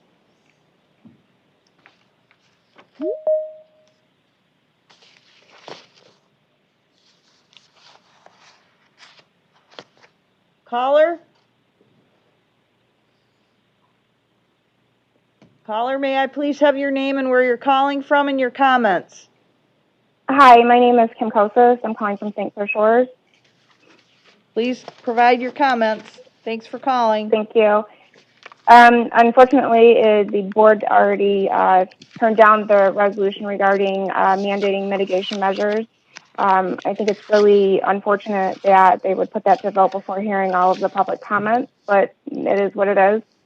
Presently, our schools freely ban peanuts and tree nuts for the safety of children. However, at this point, more children have died or been hospitalized from COVID in the last 2 years than from food allergy responses. And yet we cannot get the same protections for children against COVID. It is truly sad how political the protection of children in communities has become. The same individuals complaining about the schools being closed or in hybrid last year are the same ones complaining about utilizing simple measures to keep these children in school this year.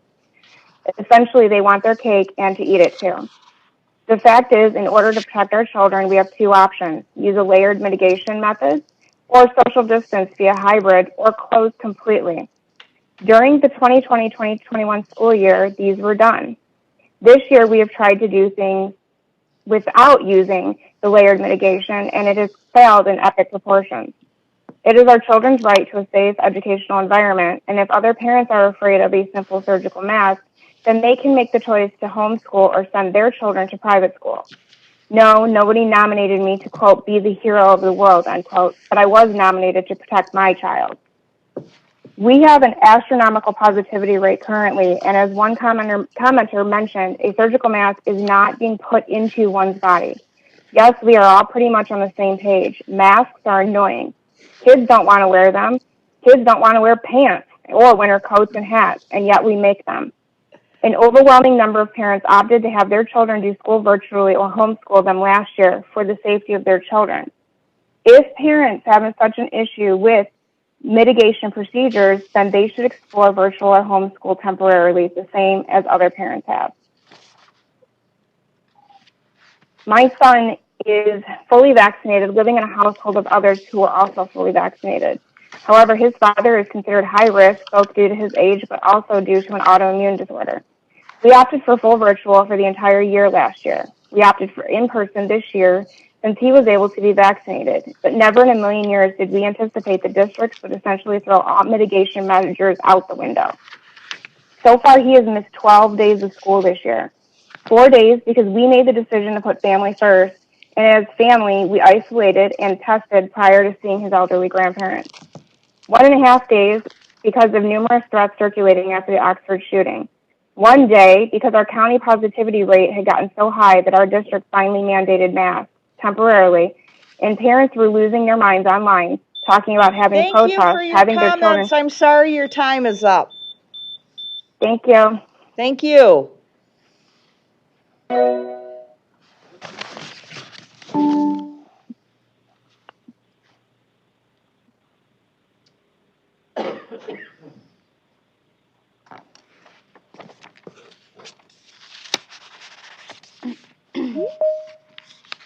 Hello? May I please have your name, where you're calling from, and your comments? Thanks for waiting.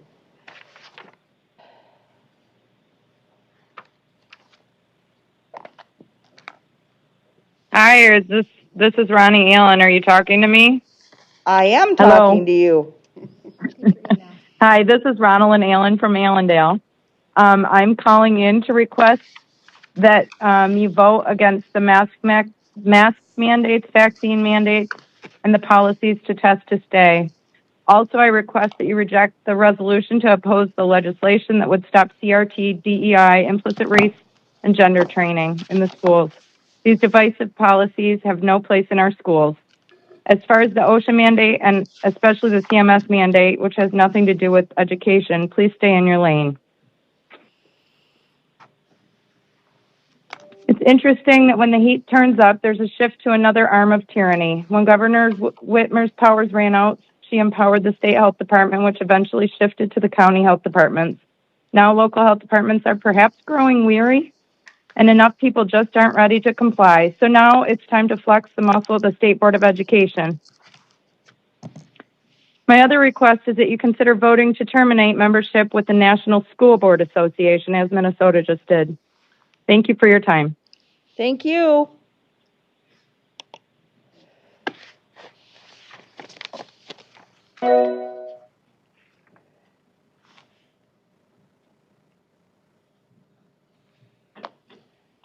Place in our schools. As far as the OSHA mandate and especially the If you CMS could please mandate. mute the meeting in the background, that'd be helpful. Thank you. May I please have your name and where you're calling from? My name is Amanda Masak, and I'm calling from Essexville. Please make your comments. Thank you. I have huge concerns regarding our community, its well-being, and its future. Michigan is failing on so many different levels. This is my home. This is where my husband and I chose to raise our family. This is where I grew up. It is a beautiful state with so much potential. We have people moving out of the community, pulling kids out to be homeschooled, families losing their jobs and careers to become full-time teachers, and this community is losing its faith and trust in its representation, which is an extremely dangerous, slippery slope. I have seen a ton of push to become vaccinated from our health department. Let me remind you, where there is risk, there must also be choice. This vaccine is unlike any other we have ever seen before. The number of deaths and adverse reactions from this vaccine is growing daily. Why have we not seen any push from our health departments about health? For example, ways to help the immune system, proper diet, exercise, nutrition, etc. This is something that should be of utmost importance, especially during a time we need our immune systems functioning at their best. Whether we believe in the vaccine or we do not, we know that even if you get one, you can still get and spread COVID. Michiganders feel like there's an agenda being pushed rather than our well-being and health being a priority. You have the power to make a huge difference in this community's schools with our most precious constituents, our children. Look around you. Michigan is number 6 in the top states with people leaving the state. Michigan colleges and universities have dwindling student enrollment rates. School boards are discussing closing down some of their schools and letting go of their staff because of lack of students and lack of teachers. School bus routes are being canceled due to lack of drivers. The policies that have been put in place due to COVID are causing a wide range of negative psychological and physical effects on the students, pushing some to even the brink of suicide, while hampering their ability to learn. The damage these restrictions have caused far outweigh any threat from COVID. These policies have created an emotionally, spiritually, and physically unsafe place for our children. They have been made to feel that the world is dangerous, have become afraid of one another, and judge one another, all while bearing the unnecessary and ridiculous burden of keeping adults safe. Wearing masks, quarantining, social distancing, contact tracing, the removal of sports and/or certain activities, temperature checks, and testing has created an epidemic of anxiety, depression, and fear in our children. It has to stop. When schools are following guidance from health officials, they need to be certain that any protocols they are creating for their students avoid offending the Constitution. Many of these protocols have resulted in children not getting the education that is their human right. Fear does not and cannot discredit the fact that we have rights. Rights that have been given to us by God cannot be taken away from us by man. Thank you so much for your time. Thank you.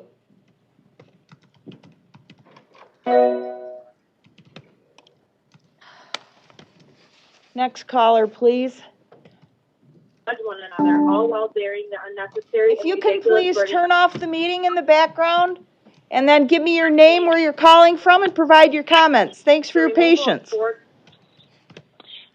This is Ann from Livingston County, and I just wanted to bring to the board's attention about the 2013 Supreme Court case that talked about mRNA injections, which create a new genome that can be patented and owned by the patent holder. You will never mandate for our children in Michigan to be patented and owned by any of these vaccine manufacturers. I also want to talk about my nephew that's at Plymouth Canton School, and after the Oxford shooting, and all these other schools all around Michigan had threats. These children were scared under their desk for hours in the dark with the doors barricaded. And you want to know what that teacher told my nephew? What that teacher was most worried about for those students in that classroom was to pull up their masks. These children have asthma. Now they have anxiety for school shootings, and the teacher's response to them being scared, locked down for hours while they tried to clear the school was to pull up your mask. This is ridiculous. The focus needs to be on education with our students. This is the third school year that has been affected for these students. And I want to remind the board that these same students are going to be the ones that are going to be wiping your butts when you're in nursing homes.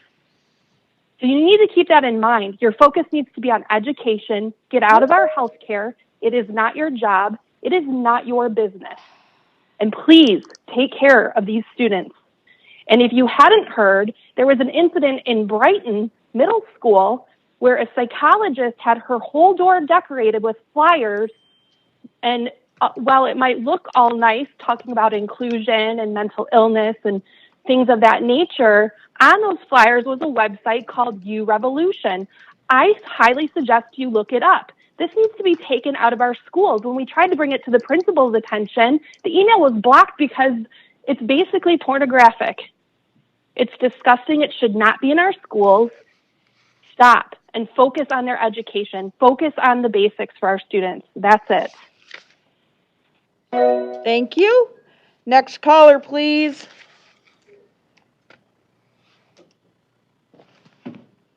They're laughing at me. Somebody. I think he's laughing with you. No, he's laughing at me. May I please have your name, where you're calling from, and your comments? Hi. Are you talking to me? I am talking to you. Oh, wonderful. Thank you so much. Thanks for calling. Mercy, have that effect on Thank people. you for all of you that stayed on to hear all these public comments. I know it's been a long day for all of us. May I please have your name and where you're calling from? Yes, my name is Maya Hahn, and I am from Ottawa County. And I have been an educator for the special education populations for over 23 years, and one who has always advocated for our students of all abilities and all talents. I'm a speech language pathologist and an autism specialist, and since the beginning of these COVID mitigation strategies, I have been appalled at the total lack of the Michigan Department of Education's acknowledgments that the majority of our special needs students are not able to tolerate the masking mandates, and that the department's mitigation strategies for COVID-19 are significantly compromising not only our special needs population, but all of our students in their learning, in their behaviors, and in their mental and physical health and well-being. As an interventionist, I am required to only provide data-driven intervention strategies, and I am required to track the outcomes of those interventions to determine if they are appropriate and successful. It is the ethical and the legal responsibility of the Michigan Department of Education to ensure you're providing an appropriate and valid and data-driven education to all students, and to be tracking those outcomes and adjusting educational practices that are failing our students and not meeting their educational needs, period. I am very pleased that you have not passed the layered COVID response resolution today, and I ask you to go further. I want to know why Nikki and Tom are the only ones advocating for our students and for data-driven strategies and interventions. I have wondered why in the past 2 years, as more and more data has come out demonstrating the harms of these COVID mitigating strategies, why a majority of this board isn't advocating for appropriate education for our students.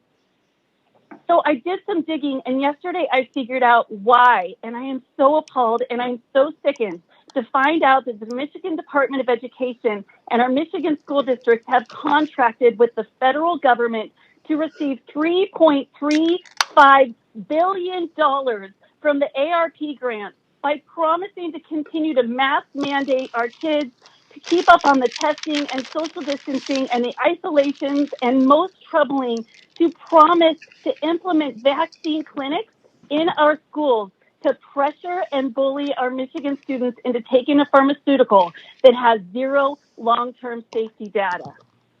I ask the board to please look at the data, listen to your colleagues that are asking you to reflect back on the outcomes, and just show and demonstrate, as we are now seeing the CDC says, that these masks are not working, the vaccines do not stop transmission, and it is time to find other strategies that we can live and successfully educate all students and protect them from these outside political forces that are harming them.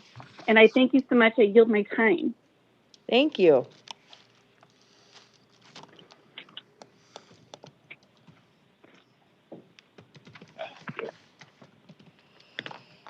Is there a caller on the line?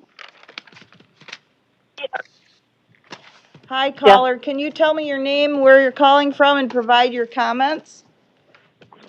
Lauren Martin from China Township, Michigan. Please provide your comments. Thanks for calling. Good evening. Thank you for staying to hear what we all have to say. I understand the giant task at hand. I have a few questions for the board. How does the Board of Education plan to handle the staff shortages if they implement a mask or vaccine mandate?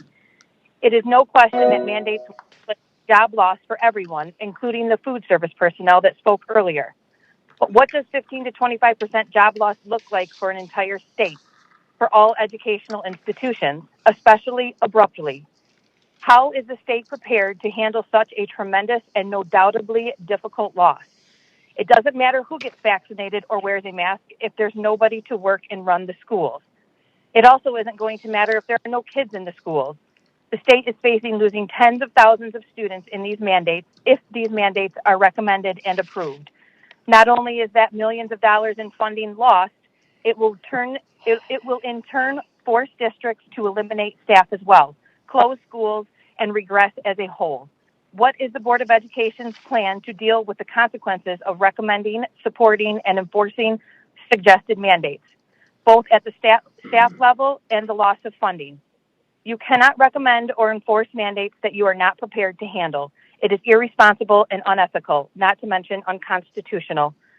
I also want to point out that none of you have referenced a single expert on OSHA safety standards for masking, especially its standards for long-term use, or proper air ventilation or any other mitigation options available, nor have any of you referenced a single expert in the efficacy of this vaccine, all of which you would like to mandate on our children. I would like to reiterate the fact that every single person has a choice and means to protect themselves as they see fit from this virus. Every person in the state has a right and ability to wear a mask, get a vaccine, or self-isolate if they choose. As a parent of 5 small children, I demand that I, as their parent, always have the final say in what happens to my children, and that includes in their educational setting that we, the people, pay for. You are elected officials that are given the responsibility of overseeing the education of our children in this state. You are not medical professionals and do not have the knowledge or expertise to decide what is medically best for my children or any child. I implore each and every one of you to not support, recommend, or enforce any mandate in regards to masking, testing, vaccination, or quarantines for staff or students. My favorite quote of the day today: get your politics off my kid's face. Thank you. Thank you for calling.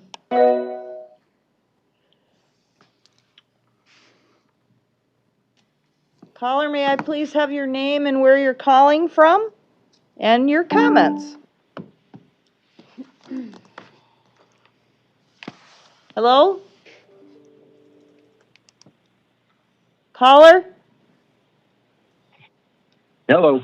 Hi, this is Marilyn. May I please have your name, where you're calling from, and your comments? Yeah, Andrew Gamicia from Shelby Township. I just want to say that first, I'm shocked at the board's disregard for Robert Rules of Order by not providing the resolution to the public on the website prior to this, and also for tabling public comment until after the vote. That being said, I commend the board for voting against this resolution and thank those who stayed to hear the rest of the public comments. The data in this resolution isn't even supported with sources, and it's pretty inaccurate. There should not be vaccine stores in our school districts, in our schools. Same thing everyone else is doing. They gotta just wait. Our educators have more important issues than to be the mask police. There are a lot more serious things going on in the schools that need to be addressed than whether or not a child's wearing a mask. And lastly, this resolution goes beyond the scope of this board's authority, and the parents should be the ones deciding health issues for their children, not school boards. Thank you. Thank you.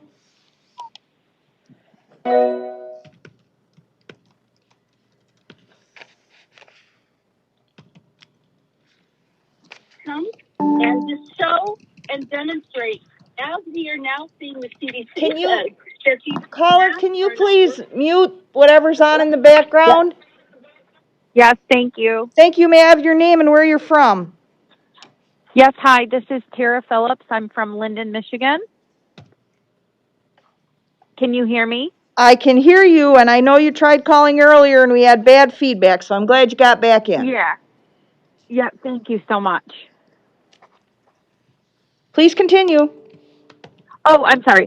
So regarding teacher shortage, my first question is, where is all the funding coming from? At the end of the day, it is our taxpayer dollars. It may not say on paper that I am a teacher, but with all this quarantining and virtual learning, I feel like I most certainly qualify for that title. These quarantines have shown a lot. Do I have the ability to submit for my student loan reimbursement since I have become an educator over the last 2 years? Money seems to always be the response to these solutions.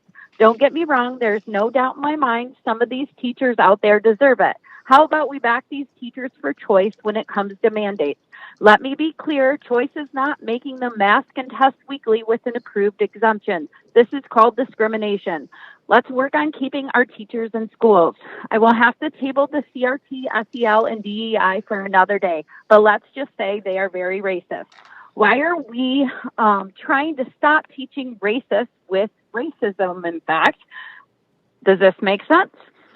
Has anyone been watching the news headlines lately? U.S. Navy warship 100% immunized, the COVID outbreak. Cornell University reports more than 900 cases, mainly fully vaccinated. Cruise ship, fully vaccinated, COVID outbreaks. I can go on with these stories reported by the news. Let's shut the news and communicate and use common sense. I personally know of 8 people within the last 6 weeks who are fully vaccinated and who have gotten the COVID booster, and within 1 to 4 weeks they have gotten COVID, one of which was hospitalized within 24 hours. The other has different health concerns. The Genesee County School Toolkit states the following: if you are vaccinated, you do not have to quarantine. Please tell me why. Why don't both the vaccinated and unvaccinated need to quarantine right away? According to the CDC site, a vaccinated person can get and spread the Delta variant. When the kids test at school, does it tell you what variant they have? So tell me this, the Genesee County Toolkit guidelines are creating spreaders, and frankly, they are discriminating. Has anyone looked at the VAERS reporting? I pulled it up yesterday, and it's 299 pages long with COVID side effects, and they say only 1% are reported. This is frightening. Let me also state I do stand for choice because I don't want mine taken to be away from me. I say we table this mandate conversation for 55 years when the data comes out. I am a parent. It is my job and only my job to parent and protect my kids and make health decisions for my kids. I make different health decisions as to what I see fit for each of my children. Michigan Constitution, Article 3, Section 2 reads as follows. Free public elementary and secondary schools. Thank you for your comments, Ms. Phillips, and thank you for calling back. Yes, thank you so much for allowing me to speak today.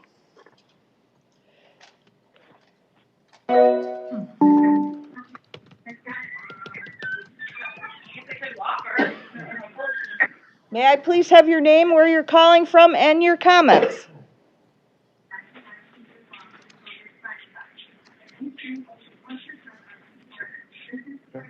Hello? Hello, I'm so sorry. I didn't realize you had answered. Hold on one sec. I'm trying to turn off the TV for you. My name is Jen Culp, and I live in South Lyon. Please continue. I want to say for the record that I oppose mask mandates, testing mandates, and any sort of vaccine mandates. I also do not support virtual learning. I want to comment on the fact that some are saying these calls seem one-sided. I believe this is because we are the ones in opposition.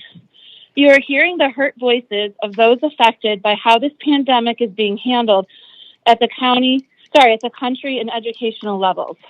I want to take a moment to thank all the educators who are working hard and continue to do their job, what I imagine must be the most trying times. I am tired of being labeled as an anti-masker, anti-vaxxer, or selfish. I'm a loving and caring individual that would do so much to help others. I don't judge others for the choices they make for their families. I'm also a mother to 3 wonderful children that I love so much. This pandemic has made us all crazy. Maybe some are still so traumatized from the initial stress of the pandemic start that they're forgetting to see how things are actually unfolding. What we thought we knew as true is just not true today. Another caller asked to hear the science and not Google references. I could throw up plenty of peer-reviewed articles your way that support my views, as so many are doing a great job of doing today, but instead I'm going to speak as a mother. Stop saying kids have adapted to masks. If a child goes hungry day in and day out, he will likely stop saying he's hungry. Does that mean he's okay? No. Please be clear that our kids have not adapted. They have complied. They have been raised to obey and trust their elders, so do not confuse what compliance is. My children are suffering. They have been suffering this whole pandemic, not from the virus. They had it, and they're fine. Last fall, my son had the start of a nervous breakdown during remote learning, 2020. I was juggling 3 virtual schedules, one being a kindergartner while working from home full time. I decided I had to pull him and my 2 other kids to homeschool them. It seemed to be best, but doing that during a pandemic also had consequences. My 13-year-old son has since developed severe DPRD. If you don't know what that is, it's often a coping response to trauma. This year, he is back in school, and it is worse again. He says he doesn't feel real. I worry about him becoming more depressed and even suicidal one day. My kindergartner experienced school for the first time, is crying most mornings, not wanting to go to school because she says she can't breathe with a mask, begging me to homeschool her again. It breaks my heart every day to consider she may even dream of faceless people. A mask is not a part of a uniform. For a child, this mask equates to emotionless faces, muffled voices, fear and sickness, feels hot, sweaty, and stifling. Can you imagine how distracting that is? Our kids are not high risk. The flu is more dangerous for our children. I beg of you to look at how this pandemic has changed and assess the true risk to our kids. I won't go over the figures as you have heard them. If you have not acknowledged these stats, I believe your stance is coming from a place of either stubborn ego or a political stance. Thank you for There's your been comments. so much talk about. Thank you. Thank you so much.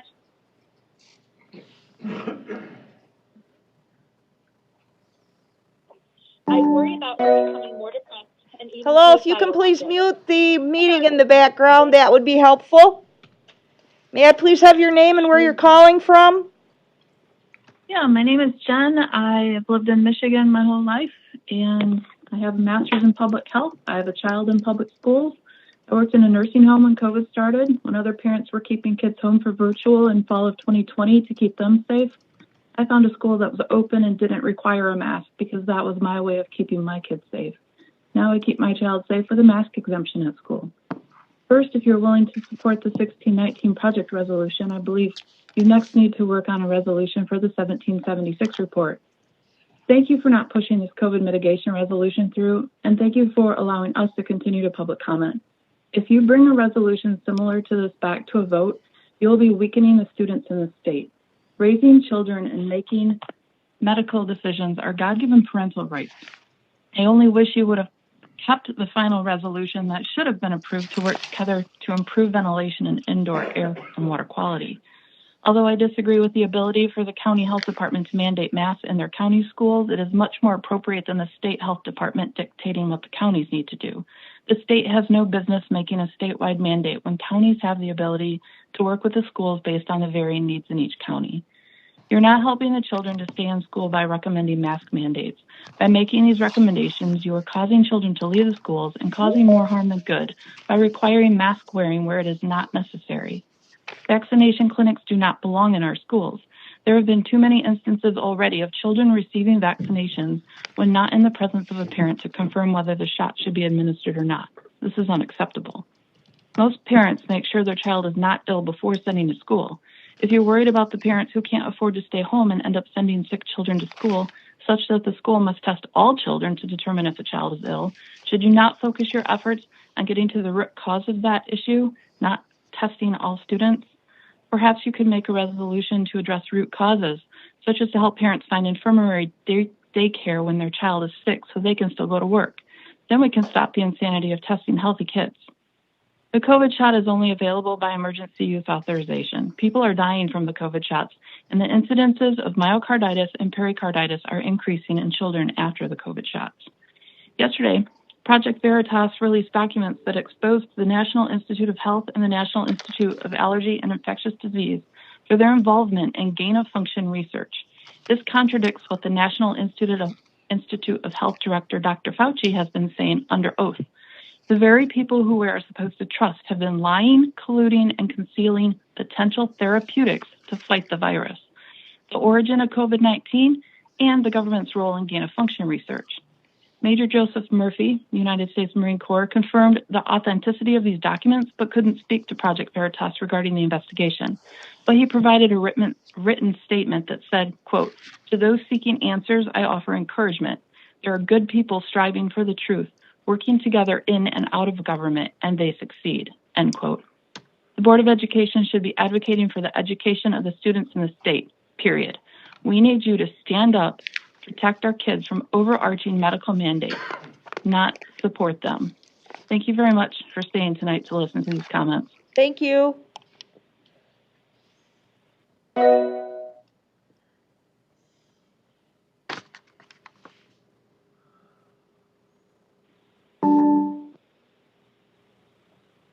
Caller, may I please have your name and where you're calling from?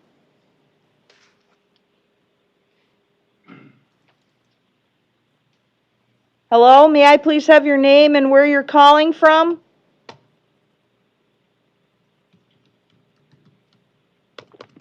Hello? Yes, may I please have what's your name, please? My name is Carolyn. I'm calling on behalf of our son. We're from Macomb County, and I'm going to read a written statement from him.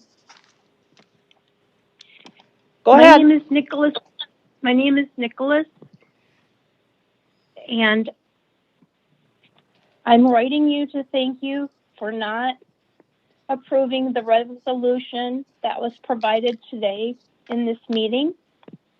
I want you to know that I live with an autoimmune disorder and I was vaccine injured as a child.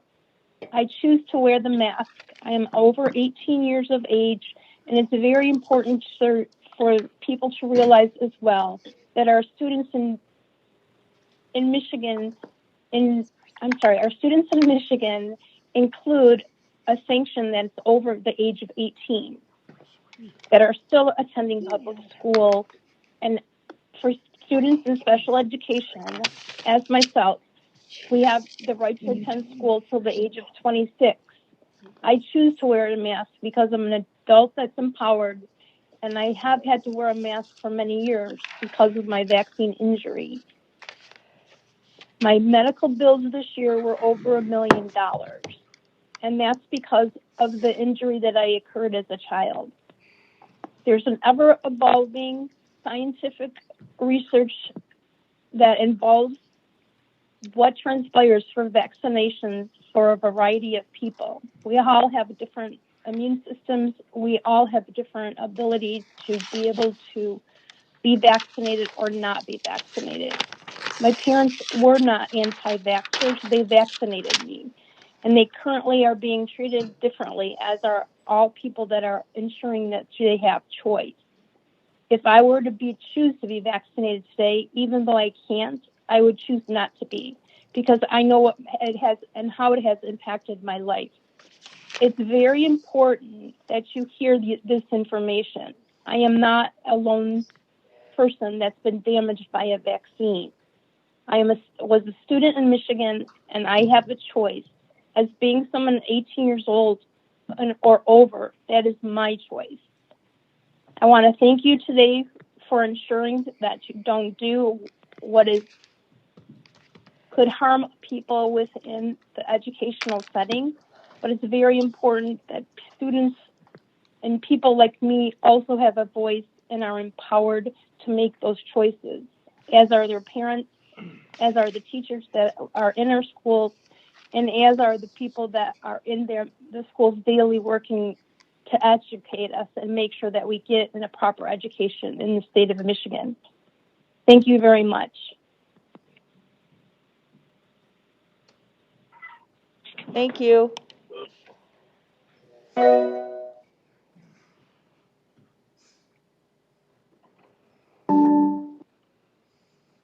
Hello, caller. Please state your name and where you're calling from.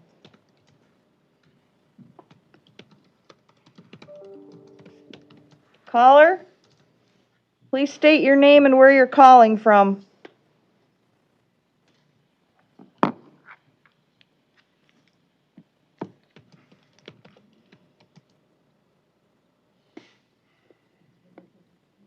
Not enough digits, is it? Can you hear me, caller? Not enough digits.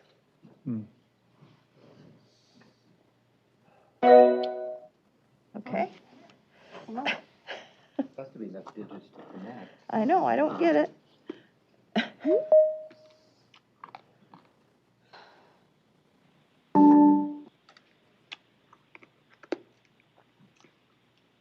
Hello, may I please have your name and where you're calling from?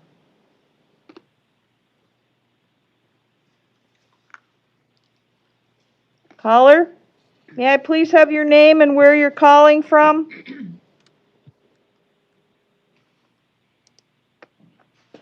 Is there a caller on the line? Yes, I can see. Okay. Hello? May I please have your name and where you're calling from? It's Connie Robinson. Penny Robbins? Do I have that right? Connie Robinson. Okay. And you're calling from? And I'm calling from Heartland, Michigan. Okay. Please provide your comments. Thanks for your patience. Sure. As stated many times before, these vaccines are experimental. Normally it takes 2 to 15 years of research development and clinical trials before a medication is ready for market. The COVID vaccine had a 2-month clinical trial period. Dr. Robert Malone, the inventor of the mRNA platform, states, "We don't know what the long-term effects from this vaccine will be." He has issued dire warnings about vaccinating children, and he is strongly urging parents not to vaccinate their children. Vaccine clinics have no place in schools, and schools have absolutely no business in advocating for vaccines, especially since the Omicron is about as virulent as a bad cold. It is not causing mass hospitalizations, and deaths from it are practically non-existent. As to masking, we know the negative effects that masks have on young children. Studies show that masking interferes with a child's normal verbalization skills. Body language and facial expression play an important role in the socialization and psychological development of children. Children need all of the facial cues to correctly internalize the world around them. Next, I'd like to speak to mental health. Released data from the CDC reveal a surge in self-harm and hospitalizations from poor mental health among teens in 2020. Suspected suicide attempts in girls increased 50.6%. And overall, the number of psychiatric-related hospital visits among young people increased 31%, and that was just in 2020. For 2 years, while mental illness and suicide skyrocketed, politicians, school boards, and health experts continued to disregard valid concerns over the dire implications of lockdowns. And make no mistake, remote learning and unreasonable quarantining yield similar results of lockdowns because you're isolating kids. The AMA recommends not returning to school until testing is negative, but that has the potential for isolating kids for long periods of time because many experts who are not bought and paid for report that people with Omicron may continue to test positive for months afterwards.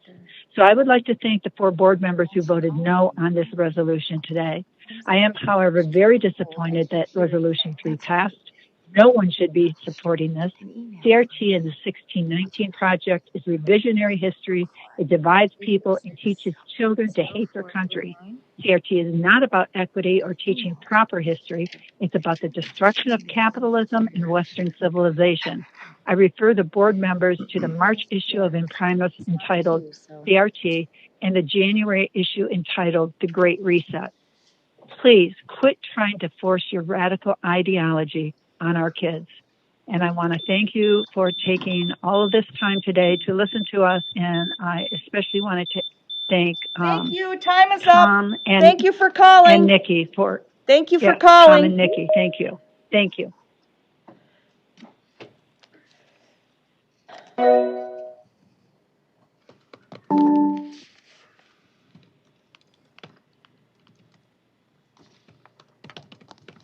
Next caller. That number keeps showing up. Hello? Yes, please state your name and where you're calling from and provide your comments. Hi, my name is Charnel Bacon. I'm calling from Petoskey, Michigan. Can you hear me still? Because there was a ring. Can you hear me? What was your name again? Charnel Bacon from Petoskey, Michigan. Okay, I can hear you now. Thank you. Okay. I'm calling because I oppose mask vaccines, virtual schooling, and CRT. Parents should be the only people making these decisions. I know you've heard this over and over again today. I'm glad that you are listening to people. Please continue to listen to people, especially before you make these decisions, because they need to be left to parents. I'm going to now talk about my family because I want you to hear what people are going through.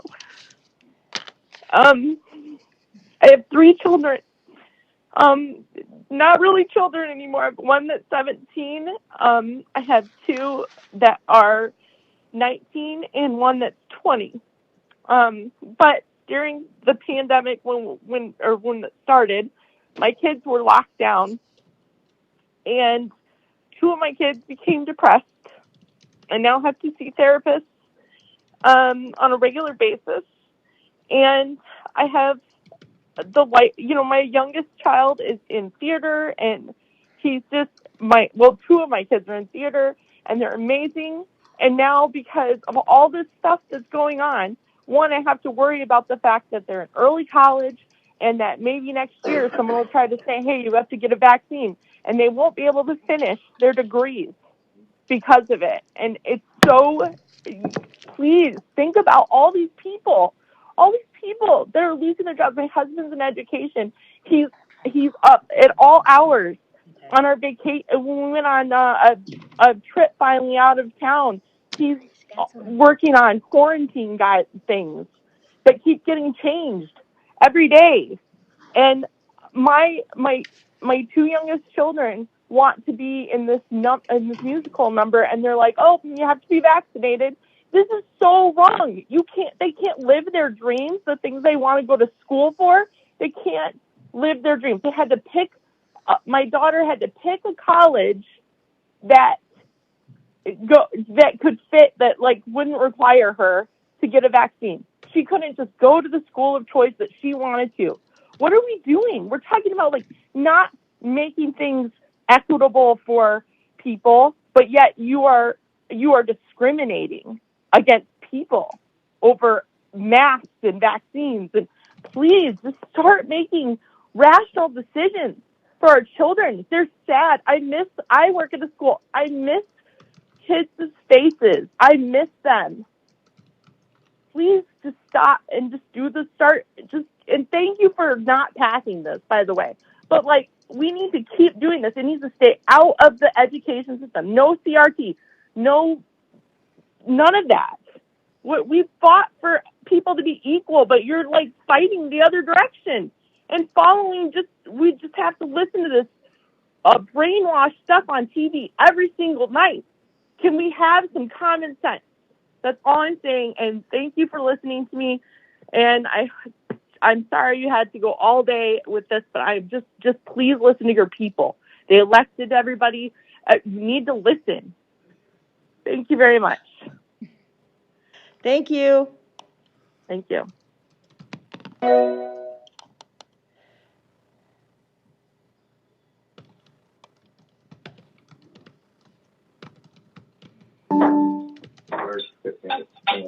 Hello, please provide your name and where you're calling from and your comments. Thanks for your patience. Hi, my name is Raina Ben-Permini. I'm calling from Livonia, Michigan, and I'm just really thankful for you all listening to our comments all night, and super happy to have heard so many parents speaking up in favor of choice. I was thinking about what I could add. I guess just a couple of experiences. Fortunately, I have one child who hasn't had to deal with this year. He graduated last year from high school, and he's taken a couple community classes. Life's pretty normal. My sixth grader, I kept him home last year, homeschooled, because I certainly wasn't going to have him wearing a mask all day. Knew that was never going to happen. Then now we have found a wonderful charter school that is allowing choice in all aspects, and he is absolutely thriving. I'm just completely overwhelmed. And this is what every child deserves. There's been no more COVID or anything there than at any other school. It just proves to me more and more that we are doing one of the definitions of insanity, the same thing over and over, and it's not working. My other student is a freshman at our Livonia Public High School, and so I see the stark difference between this charter school and the high school. Why should one of my children have to wear a mask while the other one doesn't? Why does one school require masking in sports and the other one doesn't? Why did one school have a band and choir concert where we could see their faces and hear their voices, and the other school, my son's choir, was up there with black masks on their face? You can't tell who's who. You can't sing with a mask. I studied voice in high school and college. The biggest thing is taking a deep diaphragm breath of fresh air before you sing. We've had enough, and I think I speak for many parents. We've had enough of the mandates. That's not the school's job. We don't need you to do that. We don't want you to do that. Stick to educating our children with truth and facts and imagination, and allow the healthcare decisions to the healthcare Thanks for professionals. calling. I'm sorry your time has expired. Mm-hmm. Okay, and that number up there, we do not know what's going on with that, but Mark Howe has been kind enough to get the caller on the phone, and we will hear their comment. She says she's on hold, so that number could be her. So Mike should try to let that person Mike in. Flaminio, do you want to try to let that number in that's not enough digits?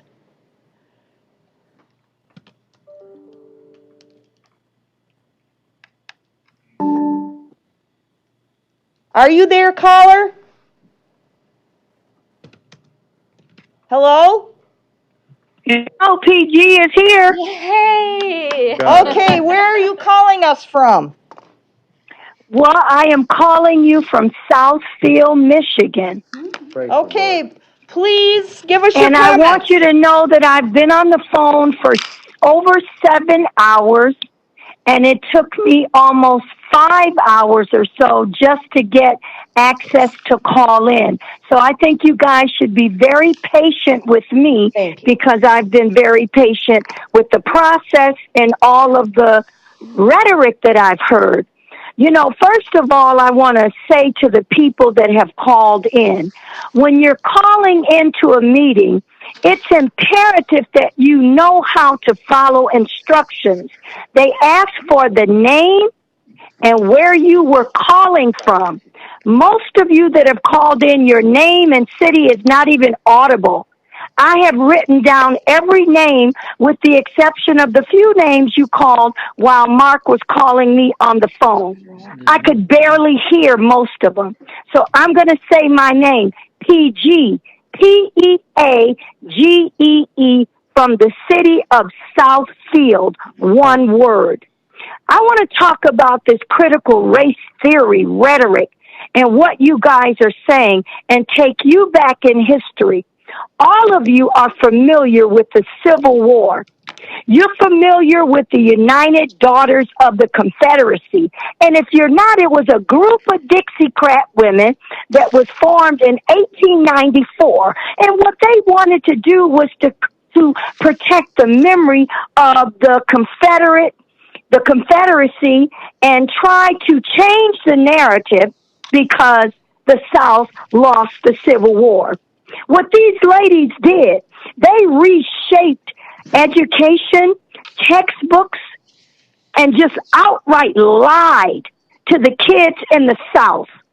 All of you are aware of that have spoke against CRT. I don't hear any of you advocating against the Daughters of the Confederacy and that big lie. What are you afraid of? Why do you not want our African American kids, and I'm African American, married to an Irish American, why do you not want our kids to learn their history? Slavery existed. You guys know it existed. And this world, this United States, was built on the backs of slaves. Not only did you make black people slaves when we were freed by the Emancipation Proclamation, you didn't even deliver the message. It took General Gordon Granger on June the 19th of 1865 to tell black people in Galveston, Texas that they were free. Reconstruction, Jim Crow. Every nationality of people that have been enslaved or suffered violent, brutal atrocities have been given reparations. We are the only people that have experienced such vexatious Thank you, nature ma'am. Your from 3 minutes America, is up. and you have not made us whole. Shame on you. Thank you, ma'am. Shame Your on 3 you. minutes is up. We have one more. Go ahead. Is there one more in the lobby, Mike? Then there'll be another one. Mike, let that caller in if they're there, please. And this will be the final public comment, are you saying? Yes. Hello, please tell me where you're from and your name and provide your comment. Hi, can you hear me? I can. Okay, Julie Reynolds. I'm from North Muskegon, Michigan. Please continue. Okay. I am a former educator with much education. I've taught in all different age groups. I believe in free choice for medical choices. If someone wants a vaccine, that is fine. If someone doesn't, that is their choice, not a school's or a board's. You are not doctors. You do not rule our bodies. Wearing a mask is not a uniform. It should not be the new normal. It covers your only two breathing orifices. Uniforms do not. Germs are part of life. Masks increase trauma, reduce learning, make listening difficult, reduce conversation, irritate skin, ruin our development for young kids. Making fun masks doesn't make it fun. Kids hate them. Parents hate them. I cried at my daughter's senior graduation when the school made them sing at graduation in a mask. When I saw that, I ripped off my mask while glaring at the hypocritical principal who goes out to parties maskless and board members who mask at meetings and don't wear them at Meyer. These restrictions are ruining our youth's lives. My two kids are now in college and at the mercy of those liberal institutions who truly do not care about our kids. We had to fight to get an exemption for my son so he didn't have to get the poison shots. I lost months of sleep as he did, as so did he. So instead of focusing on school, he was worried about getting shots that he didn't want. There are many peer-reviewed studies showing masks do not work. I have many of them, but don't have enough time to go into them. Why are we implanting methods that do not work for money? Is that what you care about? Money. I care about children. Shame on those who are choosing money over our children. At some point in this life or the next, those who are pushing these will face consequences. God wanted us to be free, not oppressed. Please use common sense and morals. People have been brainwashed by fear, which is a common tool of dictators and communist leaders. Fear also clouds proper thinking. So many others have mentioned the increased depression, anxiety, skin disorders, decreased oxygen inhalation of germs on masks. Masks and these so-called vaccines are making people very sick. We have higher cases now than we did before, and I agree with all of those sentiments. I've read many articles written by doctors without alternative motives or financial interest, but they are being censored. I'm against anything that encourages racism, like the 1619 Project. People of all races have disagreed with it. We need to learn from history, not erase it or change it for popular beliefs. The media is pushing racial division and religious division. No CRT or other terms relabeled. No mandates. Let the people be free. When mandates disappear, the chaos will disappear. Kids are going to be getting pulled out of school if all of this continues. That's all I have to say. I do appreciate you listening. Thank you. Thank you, caller. This concludes public comment. Board members, it is 8:14, and this concludes our state board meeting. Have a great night. Staff members, I want to say you have hung tough for one hell of a day. Thank you.